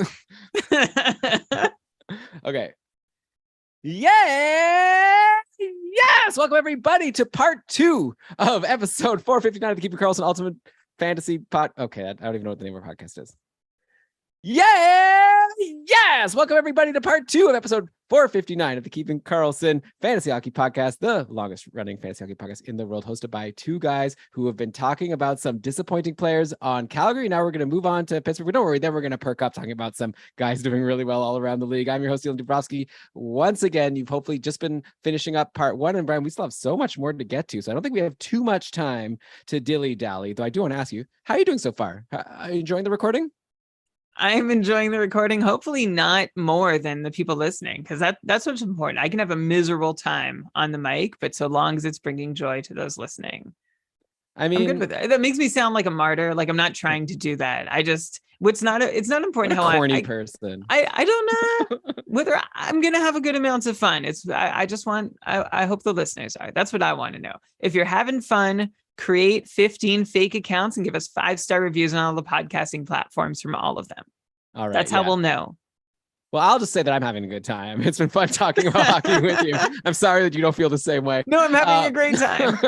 Okay, so like I said, though, we have to get the mood down a little bit because I want to go to Pittsburgh and ask you what the frick is going on with Chris Letang, man. I spent a pretty penny on him, the tier 1 couple auction draft. He's given me no points in the last 5 games. In fact, all of Pittsburgh has totally fallen apart. Remember and it wasn't just last episode that we were talking about how amazing they all are and how you were saying anyone playing with Sidney Crosby is great because Crosby's the best. But like since then, they've lost 4 in a row with only 6 goals combined. 3 of those goals came against Edmonton, and then they're like getting 1 goal a game.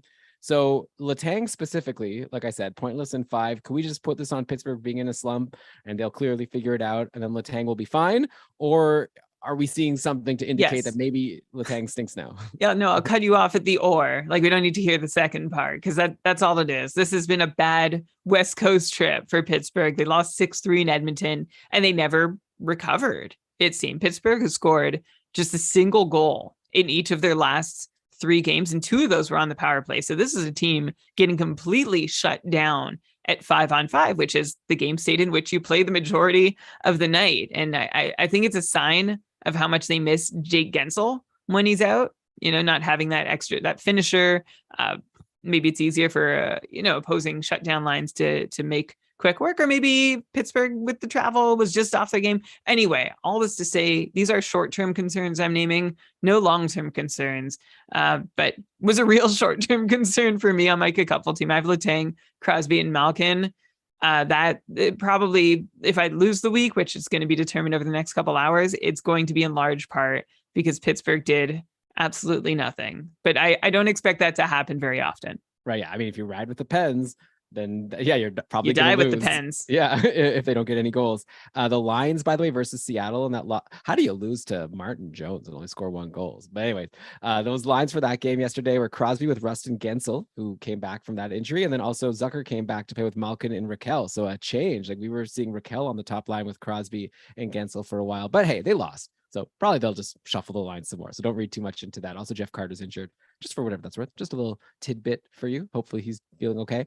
Brian, so on the flip side, how about a defenseman who is breaking out in Mikhail Sergachev? I guess we've already talked about defenseman kind of breaking out in Josh Morrissey. And yes, Sergachev kind of joined him so far on the season. He didn't get any points versus San Jose yesterday. Before that, he had points in 4 straight games. He's up to 7 points in 9 games overall. Brian, are you seeing anything different to indicate that Sergachev could finally crack the 45-point mark and hit 50? Like I asked you about Morrissey, right? Like, I guess I'd like to compare the two here. Is this just like early positive variance? And you're going to say that like Sergachev is the same as he was last year, just like Morrissey's probably the same as he was last year? Yeah, I am going to say that. I think if I was choosing between them, I actually don't know. I think they're pretty similar. I'd probably lean Sergachev because I think he's more likely to land in the 45, 50 point range than Morrissey, just by virtue of the role he plays on the team he plays for. But Sergachev is also seeing some nice variance, right? He's got already he's pacing for almost 20 power play points when he's on the second unit. So a 10 to 12 power play point number makes more sense. He's not seeing an increase in his minutes. Here's a pop quiz, Elon. And this is putting you on the spot. You're not going to know. I'll be shocked if you know. Let's do this. Do you know Mikhail Sergachev's defense partner in Tampa's last game? Okay. I do. Hedman. Probably not. No, it was not. It was not Victor Hedman. Eric Chernak. No. I'm running out of defensemen on Tampa that I know. All right. What is it? Niklas Perbix. Oh. Like it ends with an X. And if you go see his picture, he looks like your dream 80s prom date. He's drafted in the 6th round in 2017. This is his second season in North America. He just graduated college last year. Sorry, second pro season in anywhere. He looks European. He's from Minnesota, so that's why I said in North America. I made a judgment. And Niklos, his name sounds European too. Perbix. Maybe you could just say Nick Perbix. Perbix. All right. So should we talk about him? It's a heck of a last name. 1 assist in 6 games so far. Does he at least hit? Give me something here, Perbix. I don't think he does anything. He just has an interesting name. Okay. Well, he plays with Sergachev. I think I would go Morrissey over Sergachev just because I'm a sucker for the top power play. Power play one. Yeah. Whatever. Yeah, I hear that. By the way, Brian, did we jinx Steven Stamkos? He had that crazy hot start. If I recall correctly, in that show you did after the first week with Steve Laidlaw, you guys were talking about like maybe he's even better and like maybe he's going to challenge for the Rocket Richard. He's now pointless in 4 games all of a sudden. He went from being the hottest guy in the league to totally disappearing. I don't know why. Why is this happening? Though I will say that I don't like his line mates. They've switched things around, and now he's been playing with Killorn and Nick Paul. Those are very Fiala and Reinhardt-esque line mates to be paired with. So maybe that's a theme of this episode, is like star players being saddled with not such great players and then them not performing. Nick Paul and Alex Killorn, though, are better. Like they can play in a top 6. I think they have a role to play in the top 6, but they can play in the top 6. I don't think you can say that about Fiala's and maybe even Reinhardt's line mate. So I'm not worried about Stamkos. 13 shots in his last 3 games. Tampa, their top power play, hasn't scored for a while. The Lightning are 1 for 12 in their last 4 games on the power play, and that one was from the second unit. And of course, Sergachev got a point on it. So this is just random variance working against Stamkos. And I actually I have no qualms with him playing with Killorn and Nick Paul. I think that could work for him. So what's to say here? My faith isn't shaken. Okay, because you're not going to be able to buy him low, but if you have him, I wouldn't be rushing to sell high if that's the flip side of the situation. Sometimes I just want to bring a guy up. Be like, it's kind of interesting how he's gotten no points, but whatever, nothing to do about it. Though the guy getting the good line mates is Brandon Hagel, right? Because he's been playing with the red hot Nikita Kucherov and Braden Point. Kucherov, by the way, 12 points in 9 games. Now he's only been pointless once all season. This guy is amazing. Like, I guess this isn't a hot take here, but obviously just to say how great it is to be playing with Kucherov. And Hagel has points in 4 straight now, including 2 assists in that game on Saturday versus San Jose. So Tampa, one of these teams that plays Tuesday, Thursday, Saturday next week. So I want to recommend, streaming in someone who's good. But at the same time, you have to see if you'll be able to fit that player onto your roster. Unless, Brian, do you think Hagel, his spot is just so sweet that even if you can't fit him in next week, he's someone that you go ahead and add? Like, do you think Hagel could end up being a season hold if he sticks on this line? I was trying to think of a good comp for him because Hagel's not quite like a Bunting or a Hyman. He's not really filling any categories, but he's riding shotgun on a really good line. So I was thinking maybe like an Alex Iafallo type player. Like if you're trying to figure out if he's worth having on your roster, was Iafallo worth holding on to last year and the year before? For some of you, yes. For some of you, no. And I think that's where I'd put Brandon Hagel. He has 3 goals on 7 shots, or he had a run of 3 goals on 7 shots. Put him on the radar after a very quiet start, but he also hadn't scored on a bunch of his early shots. That's not to say like that specific run is unsustainable, but on the whole, his numbers look okay. But this is a chance to, we always try and suggest the guy riding with Kucherov. That's a really great place to be. Would I hold him through a week where he's not going to play games for me? No, I wouldn't do that. I would try and shuffle him out to add a game played here or there, but he's not an awful guy to have on your roster. Yeah, so add him to your watch list if you can't fit him in next week. And then when you do have room for him, if he's still on that line and still producing, obviously someone worth looking at. I should also mention Andrei Vasilevskiy, not off to a great start so far. He's 3-3, only a .910 save percentage. Was only able to stop 24 of 27 versus San Jose. We got a question on Twitter, Vasilevskiy versus Hellebuck from I guess a follower named Brandon Hill, and I said Vasilevskiy, but like Hellebuck's having a heck of a start to the season after having a couple down years, and Vasilevskiy kind of struggling. And by the way, Hellebuck and Vasilevskiy, what they have in common is they both have backups that aren't very good, so they're both going to play a lot of games. But yeah, Brian, was I right to say just go with Vas, or do you think that it's like 50-50, or maybe this is the year that maybe you want Hellebuck instead of Vasilevskiy? No, this isn't the year I want Hellebuck over Vasilevskiy. Vasilevskiy is actually playing better than Hellebuck at 5-on-5 compared to his expected number. Vasilevskiy struggled a little shorthanded, but I think Vasilevskiy is still one of the most consistently great goalies in the league, and I wouldn't take Hellebuck over him, especially in a league that counts wins, right? That's sort of the big decider here. That makes it a really easy choice. If you're talking just save percentage, could be close. I'd still prefer Vasilevskiy, but if there's any reward for wins or even goals against, then give me Vas. Okay, and then speaking of underperforming goalies, we have to talk about Elvis Merzlikins, who just got destroyed today, letting in 7 goals versus New Jersey. But to be fair, he did face like 1,000 shots, so he didn't have negative points in the couple. But man, this is not going well for him. He also had 4 goals against on 29 shots versus Boston on Wednesday before getting pulled. Now Columbus has this like terrible schedule coming up because they're going to Finland. So they're only going to play 2 games next week and then 2 games the week after. It's very possible you're only going to get 1 game out of Merzlikins next week, and it'll be against Colorado. So you're probably like, it's like a decent chance that you're going to be too afraid to start him. So do you hold him at this point, or are we getting to a point now where we can recommend to people to just forget about it? Just drop Merzlikins, stream goalies, stream in like a Stuart Skinner if he's available. And even if he's not going to be the starter, like you'd rather get fewer games from Skinner than any games from Merzlikins because this Columbus defense has just been so terrible. The defense in Columbus is awful, and it felt like it got briefly better when Nick Blankenberg was in the lineup, but then he got injured, so that didn't last very long. Yeah, I mean, a lot of this with your goalies depends on your format, right? And what each what everything's worth and what you're looking for. If you're looking for volume, you can hold on to Merzlikins. If you're just looking for saves, because there's nobody else who's going to take the net. But if you're looking for Tarasov got 2 starts in a row like last week. But he's had his own stumbles. And I don't think any goalie is going to withstand what Columbus has been putting their goalies through so far this season. Did you see that? I'm actually, you know what? I'm checking that Korpisalo, Brian, is healthy now. Yeah, and he just got moved to the NHL roster. And you know what? I'm looking. I don't know what's going on in Columbus because I'm looking at them, and by the measure I usually use to look at 5-on-5 team defense, Columbus is actually right in the middle. But I've seen some other charts that make them look really terrible. So maybe that means there's hope here. I think if I had Merzlikins and it was hard to find a number 1 goalie and starts in volume were important to me, I would be like, he just like trashed his team basically, right? And then they had like a players only meeting after today's game with New Jersey. Let's see what comes out of this. Maybe like there's fire in his belly. That's good to see. This isn't something we often talk about on the show, but it is good. He cares, right?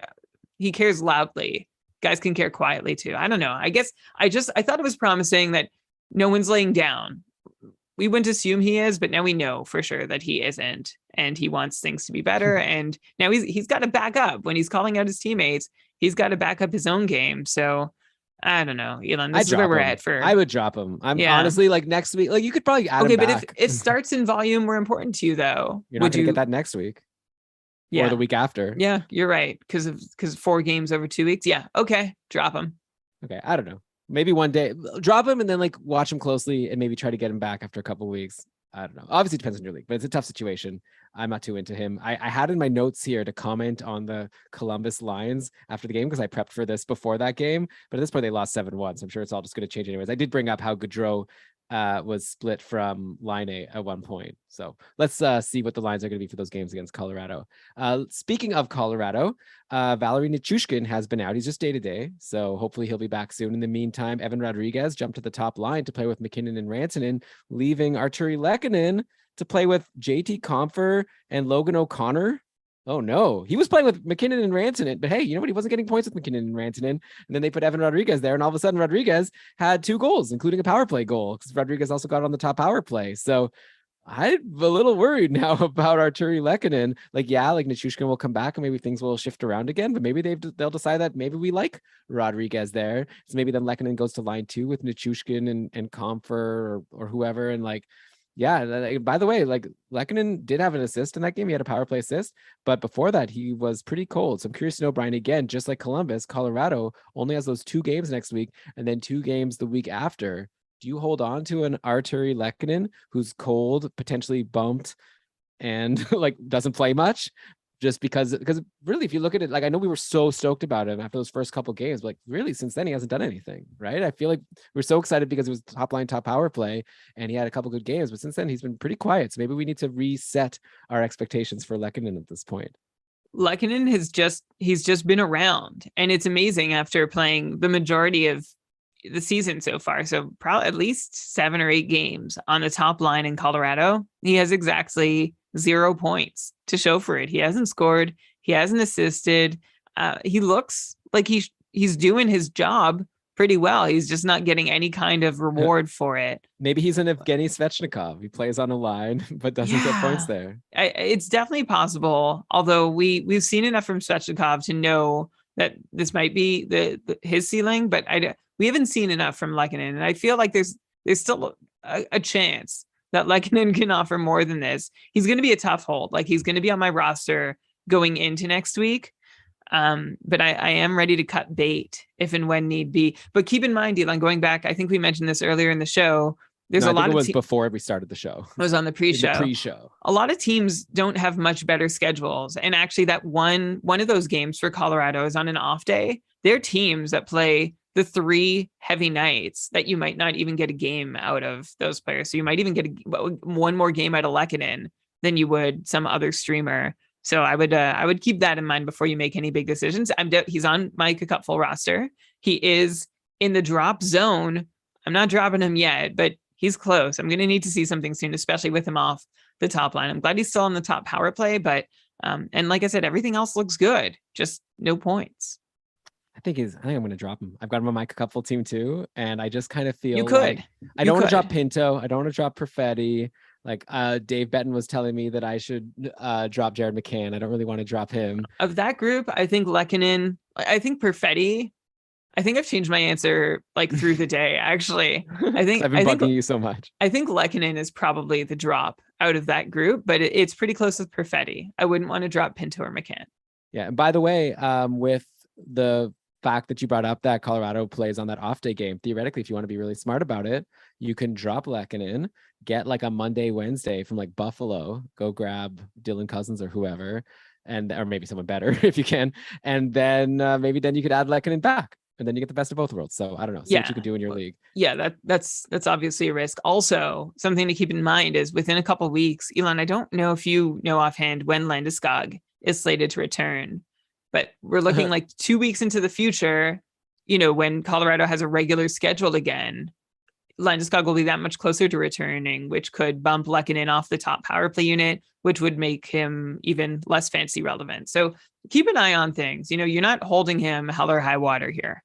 Yeah, I think it was on October 19th, we had news that Landeskog would be out 12 weeks, so 3 months. So we still got a while for Landeskog. Okay, all right. Yeah, okay.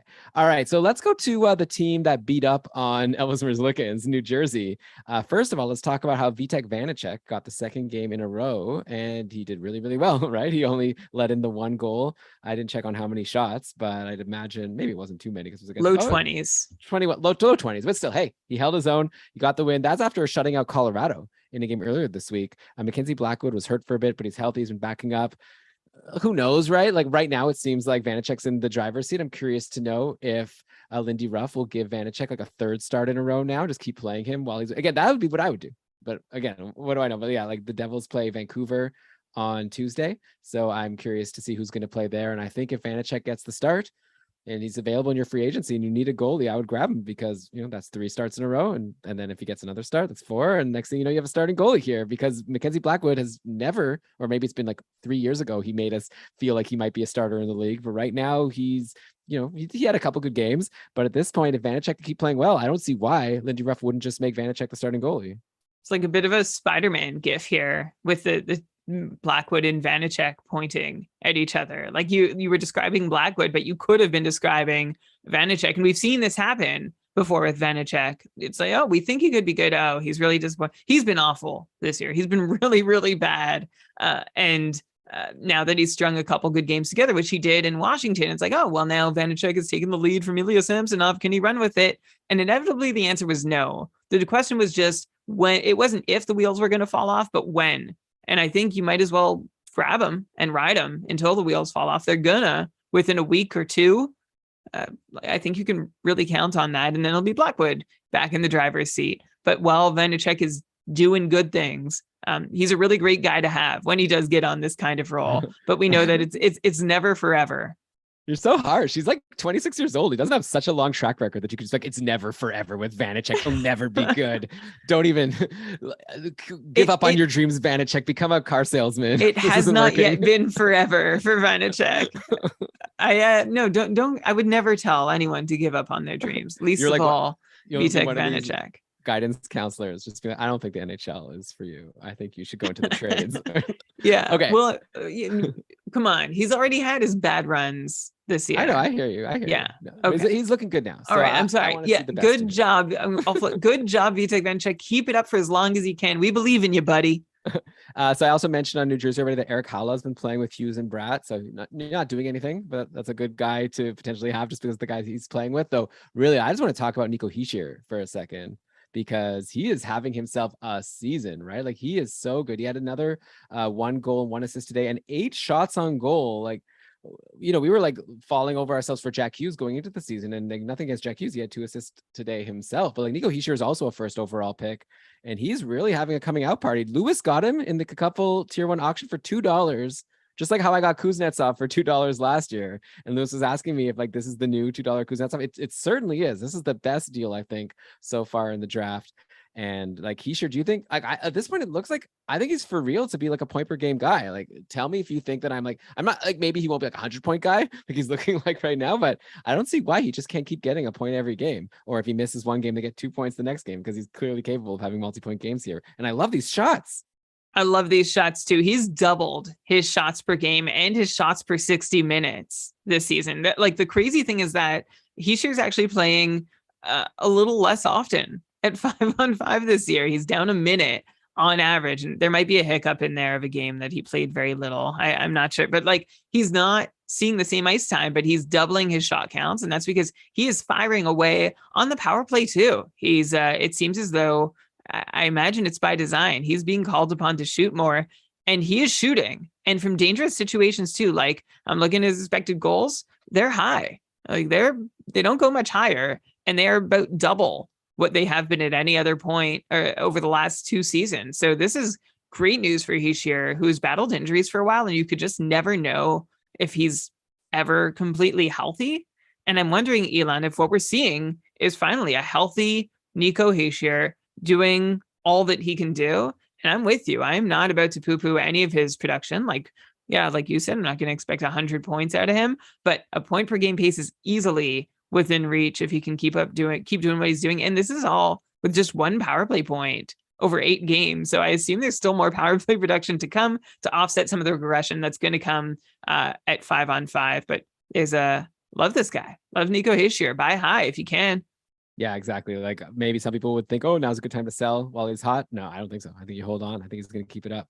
So let's go now to Vanacek's old team in Washington. A couple injuries yesterday that we still don't have updates on, unfortunately. So definitely you're going to have to be checking out your Game Day News NHL or Dobber News on Twitter. But yeah, TJ Oshie and John Karlsson both left the game. So those are 2 players who left the top power play for Washington.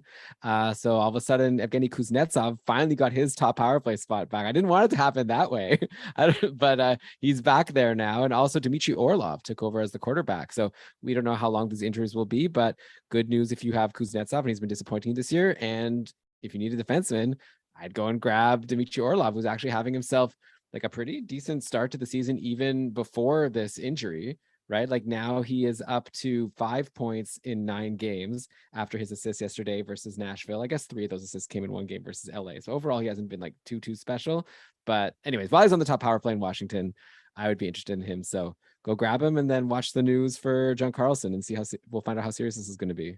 I think I saw, and you can correct me if I'm wrong, but I think I saw that Karlsson might not even miss any time. So like, don't fall over yourself for Dmitry Orlov also, because Dmitry Orlov has had these little brief turns on the power play. John Karlsson's been remarkably healthy over the last several years, but whenever Orlov gets up there, like you might get a point or 2, which might be worth it for you for the week. But I wouldn't, if he were to spend extended time there, I wouldn't be thinking I'd be seeing extended production from Orlov there. So great news for Kuznetsov. Good news for Orlov, who is a 35 to 40 point player, even with top power play deployment, I would say. Okay. Well, I think you'd get a few more points with the power play. But yeah, like obviously he's not John Karlsson. Man, Twitter is such a ridiculous place. I'm just searching for John Karlsson. So many trolls out there. At WashCapsBot just tweeted, John Karlsson listed as done for the season following a parent hit versus what? Get out of here. Everyone's trying to mess with us.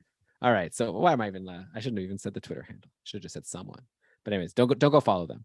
So next up, let's go to the Islanders. Okay, I'm just jumping around a little bit. I don't always have to have a good transition from teams. I've done a few of them this episode, so hopefully people have been enjoying it. But I'm just going to do a hard break, go to the New York Islanders, and talk about Anders Lee. Well, Ben and Lewis already talked about Anders Lee on the last short shift, so I'm going to skip over Anders Lee, but concur.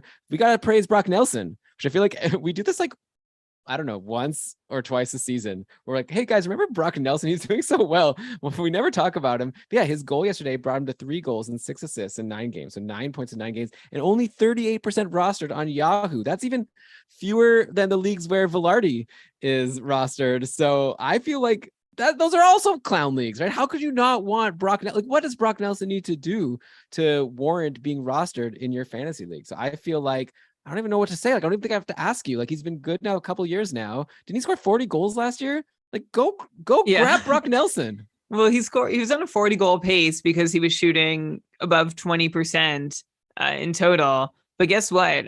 This year at 5-on-5, Brock Nelson so far is shooting above 20%, which is not convincing to me at all. Like, he has 3 goals. I'm not expecting the goal scoring to keep coming. The Islanders are scoring on 18% of their shots while Brock Nelson is on the ice. That also won't continue. But hey, when the going's good, the smart get going to add Brock Nelson. Don't leave him in free agency. Go and grab him until he cools off. This guy did not cool off for the entirety of last season. So just in case there's a little something magic about him, yeah, don't leave him out there for your opponents to get. Even if you don't believe in him long-term, he's a better ad right now than a lot of the other guys we've mentioned. Like right now, Elon, it's easy to say I would prefer him over Brandon Hagel. Yeah, like I almost feel like it, like I disagree with you in terms of saying like you don't believe, like should you believe in him? Like I feel like he is a 65 point guy, I think, and like maybe I don't know. I don't want to say like maybe higher. Like he's really good. He should be rostered, and he scores a lot of goals. Most leagues value goals. He's a goal scorer. He's playing on the top line. He's playing on the top power play. Like he's better than everybody. He's in a regular year. 25 goals, 60 points would be like a reasonable expectation. And you're right. You're right. He doesn't need magic. That's rosterable. Yeah, but even that, I think he's better. I think he's better than 25 goals. But I guess we'll see. Like I think this will be the year where next year we'll finally be talking about Brock Nelson going into the season. I was like, yeah, grab him as like a 30 goal guy. And taking good shot rates this year. Yeah, he's really good. Oh, actually, no bad shot rates this year. No, he's averaging 2.7 shots per game so far. It's looking good. Yeah, I think all these shots are coming on the power play. I don't care. At 5, it's fine. Doesn't bother me. 5-on-5, he seems less involved shooting. Okay. Yeah. Well, so that just means he has even more room to grow. I see that as a glass half full. He's already doing so well in the power play. Just wait until he heats up at even strength. There you go. Okay. We both like Brock Nelson. No one's saying they don't. I don't know. Someone's saying they don't a little bit more. But okay. Shout out also to Ryan Pulak. I was mentioning him. I was going to drop him. He only had 1 assist in 4 games. I added him as like a guy, to my cupful team. Like I drafted him right at the end. Someone I thought would get peripherals and maybe get me like half point per game. And he wasn't really doing that. But yeah, I decided to hold. And all of a sudden he's really turned it on. 1 goal and 3 assists in his last 5 games. He's been getting the second power play lately, which he wasn't getting to start the season. So Ryan Pulak, again, I'm not saying he's going to keep up like this crazy pace, but his career high is 37 points. His career high pace is 42 points. Brian, do you think that Ryan Pulak can beat that this season? Or do you think this is just going to be the same as last year? No, he's got a chance. The last 2 years were so incredibly disappointing for Pulak, right? He missed a lot of time. And when he was healthy over the last 2 seasons, he's been on a combined like 27 point pace, which ain't great. And before that, we were like, yeah, Pulak is locked in as a 40 point guy, gets you peripherals, and there's potential for him to build on that. And then he went the other way for a couple seasons. This year, it's nice to see him get off to this start. I can't say for sure whether or not it's going to last. I think he's also benefiting from the Isles having that high on ice shooting percentage at 5-on-5 that I referenced for Brock Nelson. But it's good to see signs of life from Ryan Pulak after so long not. So like your instincts were right to drop him, basically, but it's good you kept him, and I'll keep him until he slows down again. Yeah, I might just keep him for the season. Like even if he slows down, he's great for periffs. And then like it seems like we have the ability to get points out of Ryan Pulock. So, watch me now drop him because I tend to be pretty fickle with my fantasy team. But for now, I feel like he's not on my list of people that I'm watching at the moment. Easy to say while he's getting points, of course. Okay, so Brian, we've still got a lot of guys to talk about in the second half of part 2 here, including diving into this crazy 7-4 win of Montreal over St. Louis yesterday. So we'll get to that and more in just a sec. You're listening to Keeping Karlsson. All right, we are back, Brian, and I want to talk about this Blues-Habs game. Let's start with the losers. Let's start with the Blues here because they did get an out jury. Pavel Buchnevich returned for a second game of the year. No points, only 2 shots, but he was getting the primo deploymento, top line, top power play with Tarasenko and Thomas, and then also Torrey Krug and Barbashev on that top power play. Jordan Kyrou also had a big game. He scored 2 goals in this loss, which he really needed, right? Because before that, Kyrou only had 1 goal in 6 games to start the year. This is a guy who just signed an 8 by $8.125 million contract. That's only going to start next season. So he's going to be on the Blues for a long, long time. And I wonder if some people were worried that maybe he got his money and now he wasn't trying as hard or whatever. He still doesn't have any assists.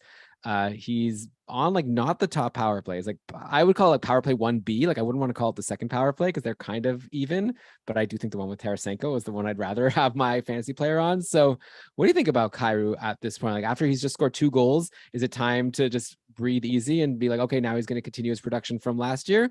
Or is now the time to okay, he's had a good game. Let me sell him now and tell people, oh yeah, he's about to turn it back on, when really we're concerned that maybe he's not as good as he was before?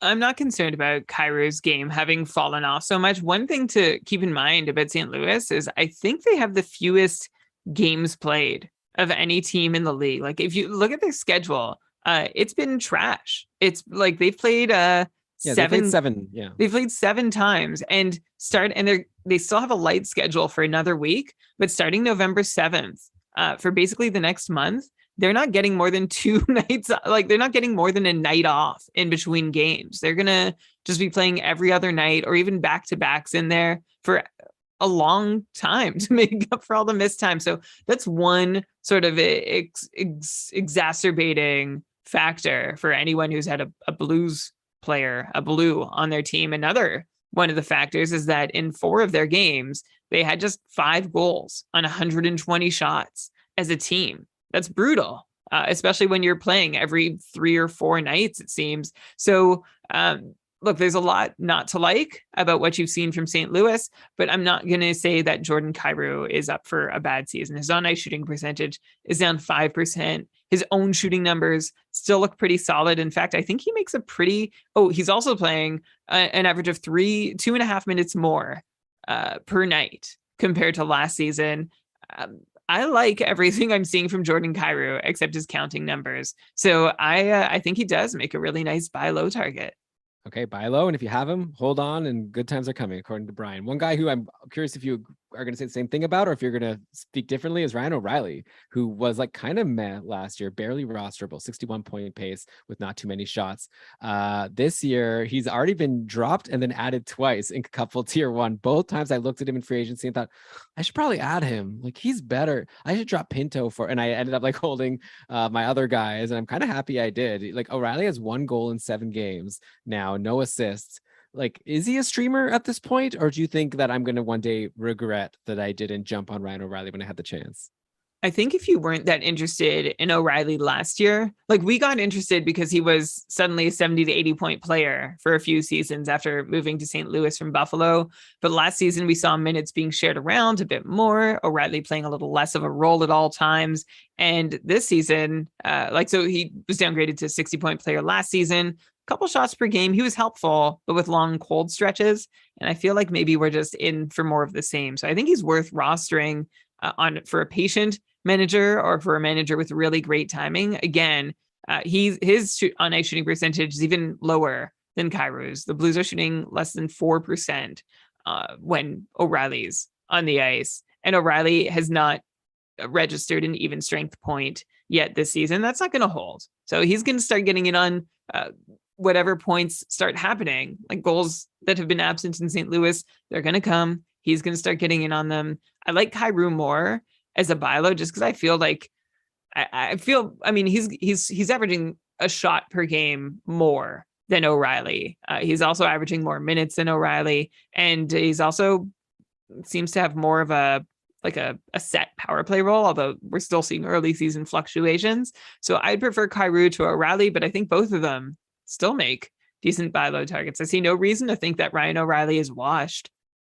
I mean, I don't know. Age catches up to all of. Not all of us could be Joe Pavelski. He's or 31. Yeah, or Blake Wheeler. Some players do start to fall off. And then last year, he was 2 seasons ago 79-point pace. Last year 61-point pace. Right now he's on a 12-point pace. So I agree with you that he'll do better than that. But I don't know, if he's not better than 60, then that's not very good considering he doesn't help you with any other categories. He doesn't score a ton of goals. So we'll have to see with Ryan O'Reilly. But I definitely agree with you that I'd prefer Kyrou if I was choosing between the two. Yeah. So on the Habs side of that game, Christian Dvorak had the Hattie. We're probably not going to recommend Christian Dvorak. Correct me if I'm wrong. A great game. He only had 1 assist in 8 games before that. So nice to see the Habs getting production from him. But the real heat on Montreal is, of course, whoever's playing on the top line with Suzuki and Caulfield, because wow, they're very good.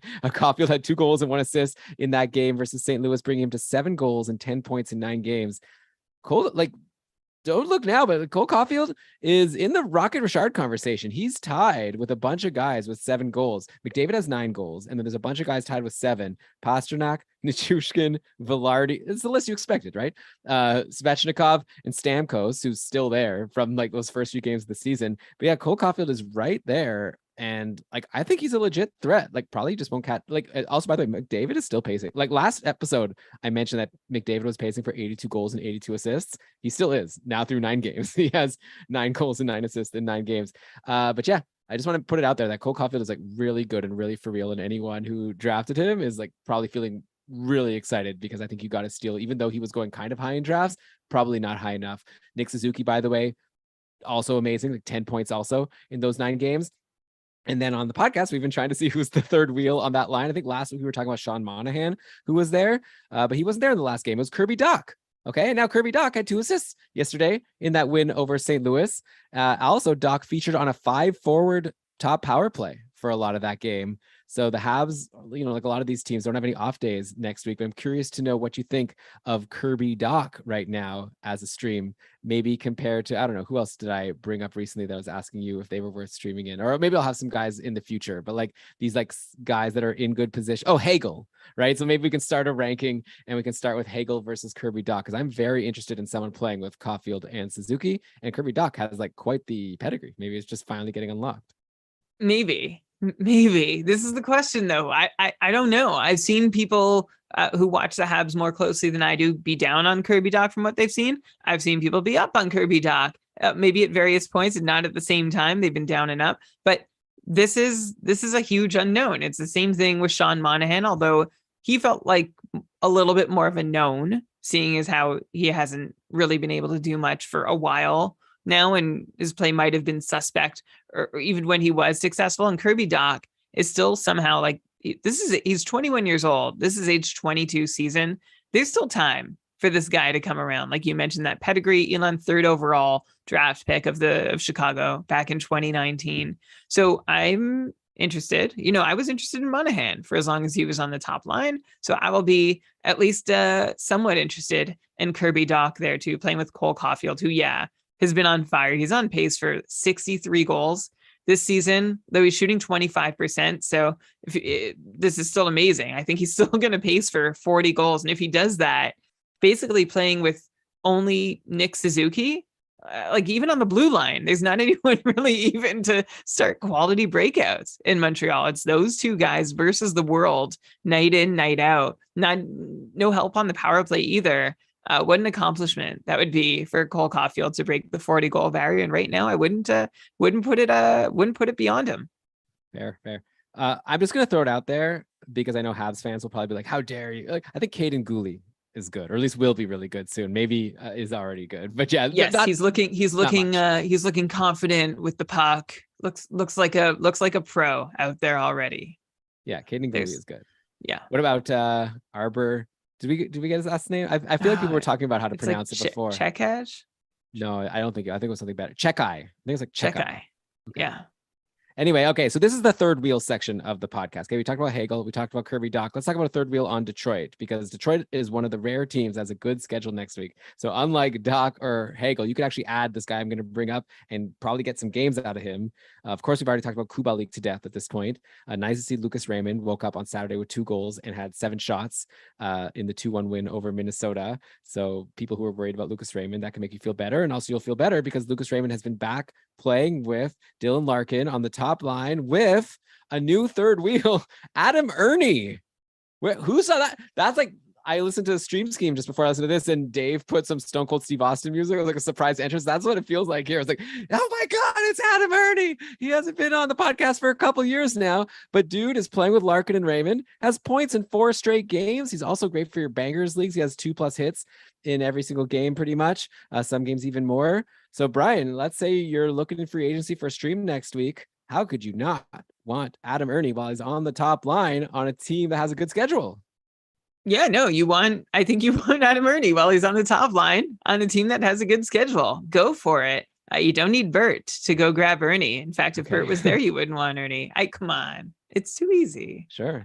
Yeah. It's funny though. Like Ernie, I was trying to think of a comp for him, and he's almost like the poor man's Evan Rodriguez, right? Like he doesn't have like the beautiful underlying numbers that Rodriguez has had, but he's sort of the same in that he's never really gotten a consistent top 6 role in his career, but when he's there, he's gotten our attention, and he's there right now. It's worth noting that Kubalik is off the top line, and I think if that second line isn't doing much, then I think he moves back up to the top line pretty quickly. But for now, Adam Ernie's there, and he is definitely worth a shot if he's available. Were you comparing him, Elon, to Doc and Hagel? Yeah. Who do you like the best? I mean, I guess it's easy to say Ernie for next week just because the schedule. But let's say schedule aside, who do you think is going to like hold this spot and be worth like still being interested in like a couple weeks from now? Between the 3, who do you like? Well, I'm going to be swayed by something that K-Townie City has shared in the chat. And K-Townie's living in the future. It's already Halloween where they are. So I'm going to trust this knowledge. But shared that Marty St. Louis already said he loves Doc on the top line because he's creating room for Caulfield and Suzuki, which, sounds like your usual coach speak, but I think I believe it when Marty St. Louis says it. So I think I'll put Doc up top.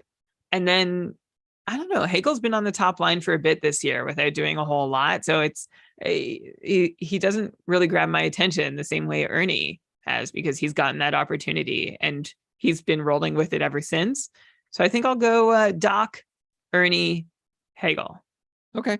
Schedule aside. What do you think? I'd have Ernie last. I don't know. I just don't believe in him. Like I like him for the schedule next week, but I'm really into. I like Hagel with Kucherov. Did you know that Adam Ernie has more points than Lucas Raymond this season? I mean, yeah, Lucas Raymond was a big concerning person for a lot of people, but I think moving forward, I would expect Raymond to get more. But yeah, hey, you never know.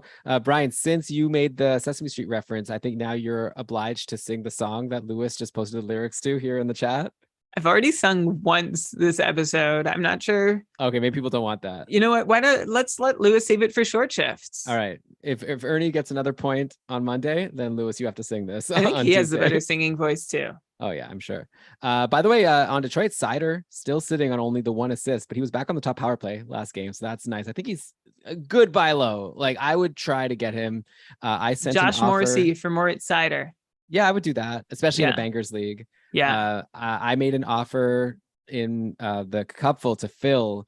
I offered Jersey, and he said no, which is fair. Jersey's been better so far, but yeah, I think that Sider will be better in the long term. Though I do like Sean Jersey. Like I think he's like rosterable at this point, but yeah, Sider, I really like that he's back on the top power play. Now is like maybe your best chance to get him before he finally goes off. Next interesting third wheel on the docket is over in Minnesota, where Ryan Hartman had been that guy all of last year and was looking awesome, but then he got bumped from his spot with Kaprizov and Zuccarello, and apparently he got injured today. But whatever, he was already probably not on a lot of people's rosters, because why would you want him if he's not on that top line? Instead, recently, it's been Freddie Gaudreau playing with Kaprizov and Zuccarello, and Gaudreau's looking really good there. He has 4 points in his last 3 games. He had 5 shots versus Ottawa, 6 shots versus Detroit.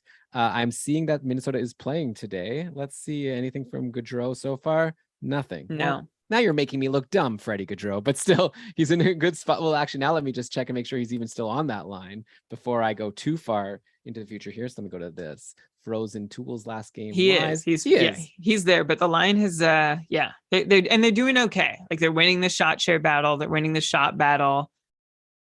Okay. So yeah, what do you think? Well, let's add Gaudreau to the list. You had a Doc number one. You want him over Kirby Doc? I do. I think how can you play with these guys and not with Zuccarello and Kaprizov and not put up points? Maybe he exits the top line before Kirby Doc does, and there's 0 power play time, like not even second unit time to be had for Freddie Gaudreau. So that those are reasons to not be so into him. But I don't know, Elon. I can't stay away from someone playing with Kaprizov and Zuccarello who've continued making magic for much of this season. I'll throw one other name out there who he has a goal tonight. He's 23 years old. His name is Mason Shaw. He's playing on what looks to be the 4th line with Connor Dewar and Sam Steele. Sold. But he appears to be taking Ryan Hartman's spot on the top power play. But Hartman's not on the top power play. Oh, no. So maybe it just said on the power play. Yeah, no. Zuccarello, Eriksson Ek, Boldy, and Kaprizov. Okay. All right. My bad. So we're not going to recommend Mason Forget Shaw. Mason Shaw. But I'm not even going to put him in the show notes. Yeah, don't leave him out. But I will say that Boldy is looking really good, right? Like I really wish I drafted him. I had the option to keep him in our keeper league and I didn't. That was dumb. For anyone thinking like we were trying to figure out, is Boldy making Fiala go or is Fiala making Boldy go? Are they just making each other go? And the answer so far seems to be that it was Boldy. It was Boldy leading the way there. And he's done well without, having A+ line mates. He's got another point tonight. My brain is again going a little slower now that I've had this kid. So it's just catching up to me now that you were like, how could you not want the guy playing with Kaprizov and Zuccarello? But to be fair, we're comparing him to someone playing with Kucherov and point and someone playing with Suzuki and Cole Caulfield. So I don't know if that argument really holds, but you still like Gaudreau. But we haven't seen someone go nuts playing with Kucherov and point like that. That's kind of been a dead spot in the past. And this Habs, we don't know that Caulfield and Suzuki's line mate is going to do well. Zuccarello and Kaprizov turned Ryan Hartman into a 60-point player. Right. We've seen it happen. Okay. The connection has been made. Okay. Let's go to Kirby Doc's old team in Chicago, where Patrick Kane had a big week after I expressed all that concern about him on the last show. So good for him turning around. And Chicago's all of a sudden like not looking like such a terrible team. Like there's many worse teams so far in the league. Like right now, there's 3 minutes left in this game versus Minnesota, and they're tied 3-3.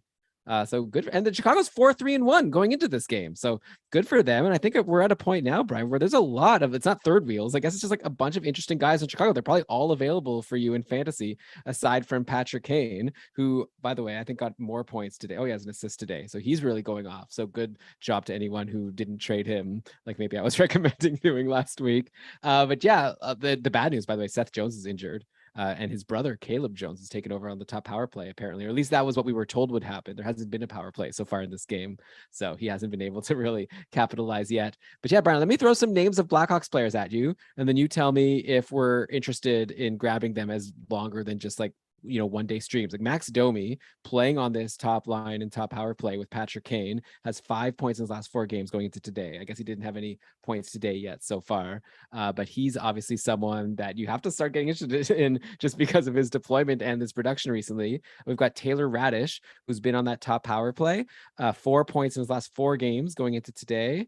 No points today. Okay, well, don't make it so that every single guy I bring up that has no points today, okay? Because I prepared this before. Anyway, but he's been on the second line with Taves and Kurashev, but on the top power play. Jonathan Taves, by the way, we should mention, he's still around. He scored another goal today. I'm seeing, and he had 4 points in 4 games going into today. He's on the second line, I guess, centering that line with Taylor Radish, and he's been on the top power play as well. The guy on the top line with Domi and Kane has been Andreas Athanasiou, who also scored a goal today. So like all these guys that I just mentioned are in decent spots and are producing lately. So what do you think, Brian? Domi, Radish, Taves, Athanasiou. I don't need you to rank them. Just like let me know like who here interests you, if any.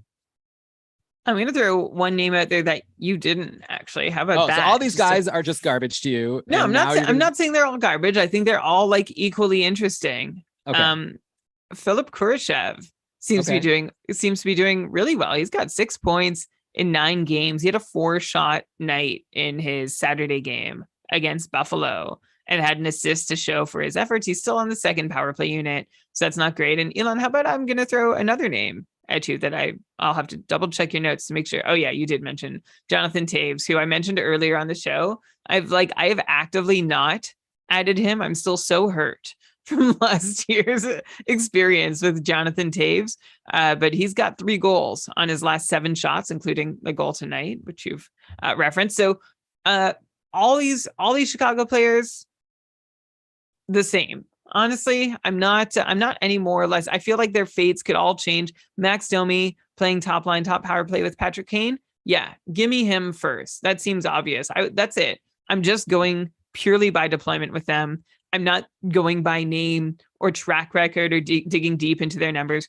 Who's playing the most with Patrick Kane is my number 1 question. My number 2 question is who's been the hottest lately? And that's how I'm picking between any of these Chicago guys, I think all season long.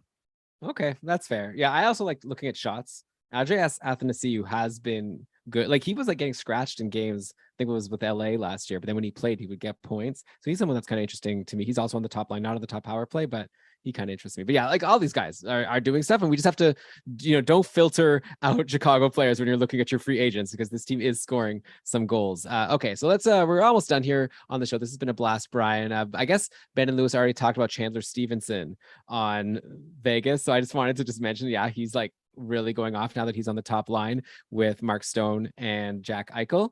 But I don't think there's anything more to say about him that Ben and Lewis didn't say. No, he's another buy high. I actually I kept it in my head, but earlier in the show when we were talking about Kevin Fiala, who you're going to trade from him, my spicy take was going to be Fiala for Chandler Stevenson. I think he's locked in on that line. I think they're doing well. I think the Karlsson Marchessault Smith line is doing well. I feel like that's just how things are going to stay now. And Chandler Stevenson looks really freaking good there.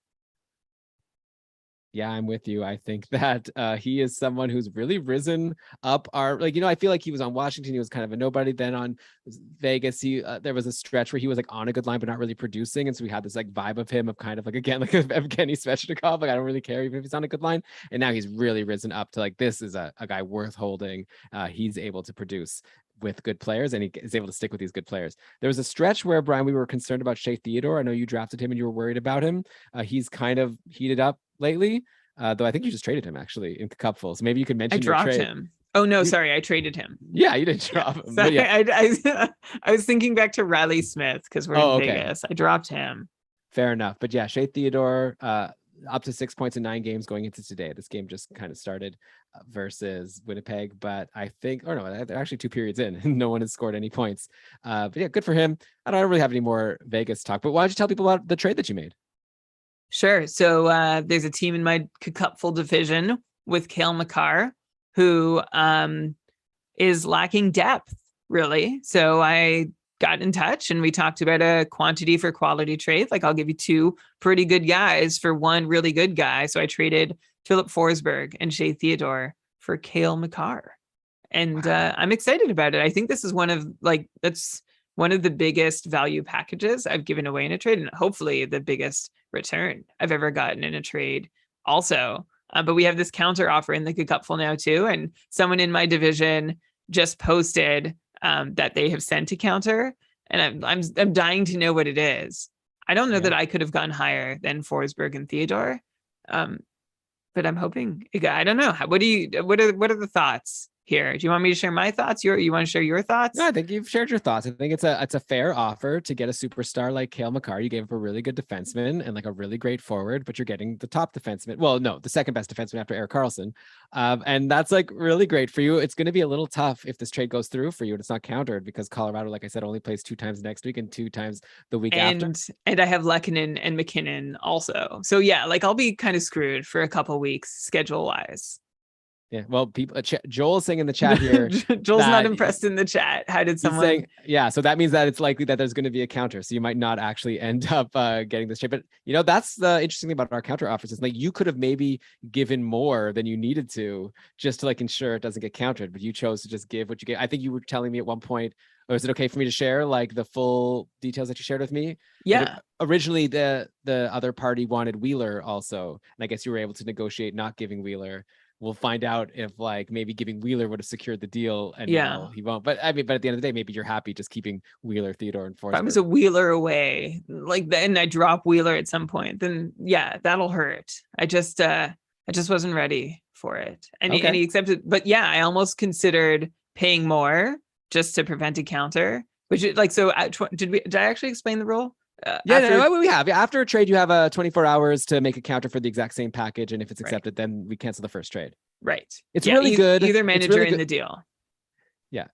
It's Yeah. really good because then it means that people don't just like people won't just complain, oh, that was a rip-off trade. It's like if you think a trade was a rip-off trade, go make a better offer. Put your money where your mouth is. Don't bother the commissions. And I think it leads us to having more like balanced trades, because whenever there is a rip-off trade, everyone else could like swarm in and try to do something better. I don't think this is like a rip-off trade. Like this isn't one that like anyone would ever consider vetoing. I think it could, is as much as Joel is disagreeing, I think it could potentially go either way. Like I like Shea Theodore. I don't know. I think he's like, obviously he's no Cale Makar, but also Philip Forsberg is like last year was like a 90-point guy or whatever. So I'll be curious to see also. So it could be a win-win. Find out. Yeah.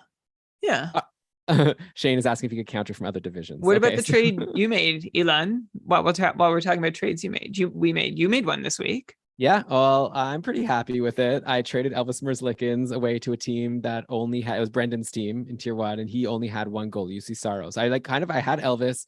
I was both frustrated with how badly he's been playing and how badly Columbus has been, and also frustrated that Columbus only has 2 games next week and 2 games the week after. And I also already have a couple. You said you have a couple Avalanche. I have Werenski and Line. So I was like, I don't really want to go into next week holding on to Merzlikins. We already talked about this earlier in the show, right? I don't want to hold Merzlikins just to like have one game against Colorado where he's going to get blown up probably. So I made an offer for Torrey Krug and it was accepted. So boom.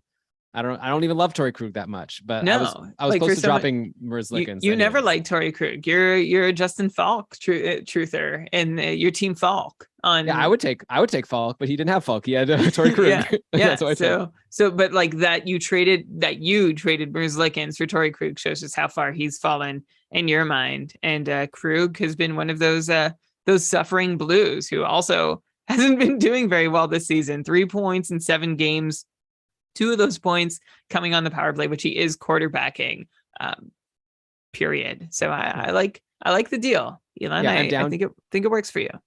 Yeah, now I'm down to only one goalie. Well, I do have Grubauer in my IR, but I'm not counting him.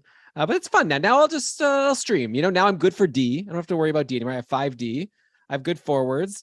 So now I'll use. I told you I'm going to drop Lehkonen, and I'll stream in someone for Monday. Then I could like go for some goalies. See if Stuart Skinner. I think Skinner's taken. Find some fun goalies to stream. So I'm not too worried about it. But okay, Brian, I think that's the end of the show here. We could obviously keep talking about a bunch of other guys. I was going to bring up Quinn Hughes is skating. He's going to be back soon. So good luck. And good news for him and for people who have him. I was going to also mention. I'll just say it. Kuzmenko finally heating up. Mikheyev, like that line is Kuzmenko, Mikheyev, and Pettersson, and Mikheyev and Kuzmenko weren't doing too much. And at one point, Kuzmenko was even dropped down to another line. I dropped him a couple. Looks like that was a mistake, right? Like Kuzmenko now heating up, and he's back on that really good line from training camp. So, good news ahead. And if Kuzmenko's out there in free agency, I would go for him. And even Mikheyev is someone I would look at playing with Kuzmenko and Pettersson. Brian, that's all I've got. So you could comment on that, and then let me know when you're ready for me to cue the outro music, and we'll get out of here.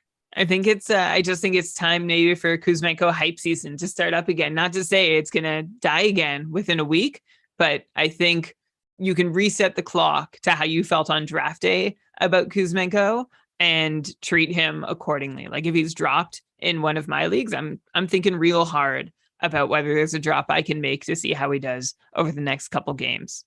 Oh yeah, definitely. It's a bit of a regret, but what are you going to do? Life goes on. Brian, this has been so fun talking through all these players. I hope everyone's been enjoying the show. Let us know what you thought. Tweet at us at Keeping Karlsson. We don't really get feedback on the shows. We get a lot of like, oh, you guys were talking about Chandler Stevenson. Should I drop this guy for Chandler Stevenson? But it would be even fun to hear, like, did you like it? Is there something you think we could do differently? I don't know. So if you want to give us some feedback, tweet at us at Keeping Karlsson, or if you're a patron and you're in the Discord, throw a message on episode discussion letting us know what you think, because obviously we're making this show as best we can to give you what you need, and we're definitely open to any suggestions to make it as good as possible. It's like been whatever, a million years, but Erik Karlsson is still great, and we're still open for suggestions. But with that, Brian, what else can I say? Oh yeah, become a patron. If you're not a patron, we have a lot of fun. Okay. So keepingkarlsson.com/patron, get in our Discord, join the community. Also, you're like supporting a podcast that you like, which is a nice thing to do. For $5 a month, we give you all the we're not like one of these Patreons where we have like a million tiers and we're trying to like squeeze whatever we can out of you. Like we're just gonna say, give us $5 a month and we're gonna give you all the perks that we have. Okay. So if you're interested, keepingkarlsson.com/patron. But with that, Ryan, why don't we cue the outro music? Why don't you take us out of here? Did you just call me Ryan? I said Brian. I'm pretty sure you didn't, but I'm gonna go ahead and let me say it again then. And with that, Brian, let's cue the outro music. Why don't you take us out of here? Nothing against Ryan's. Sorry, that's an unnecessary edit point. Okay. Let's go. All right. Okay. All right. This episode of the Keeping Karlsson Fantasy Hockey Podcast was presented by Dobber Hockey and powered by our patrons, including our brand new super supporter as of like 4 hours ago. Welcome, Kevin. Kevin O. Thanks. You love the Kansas City Royals? Now so do I. Aaron, Tyler, Andrea, Tom, Ryan, Derek, David, Rob, and of course, Patty. We appreciate all of your super patronage too.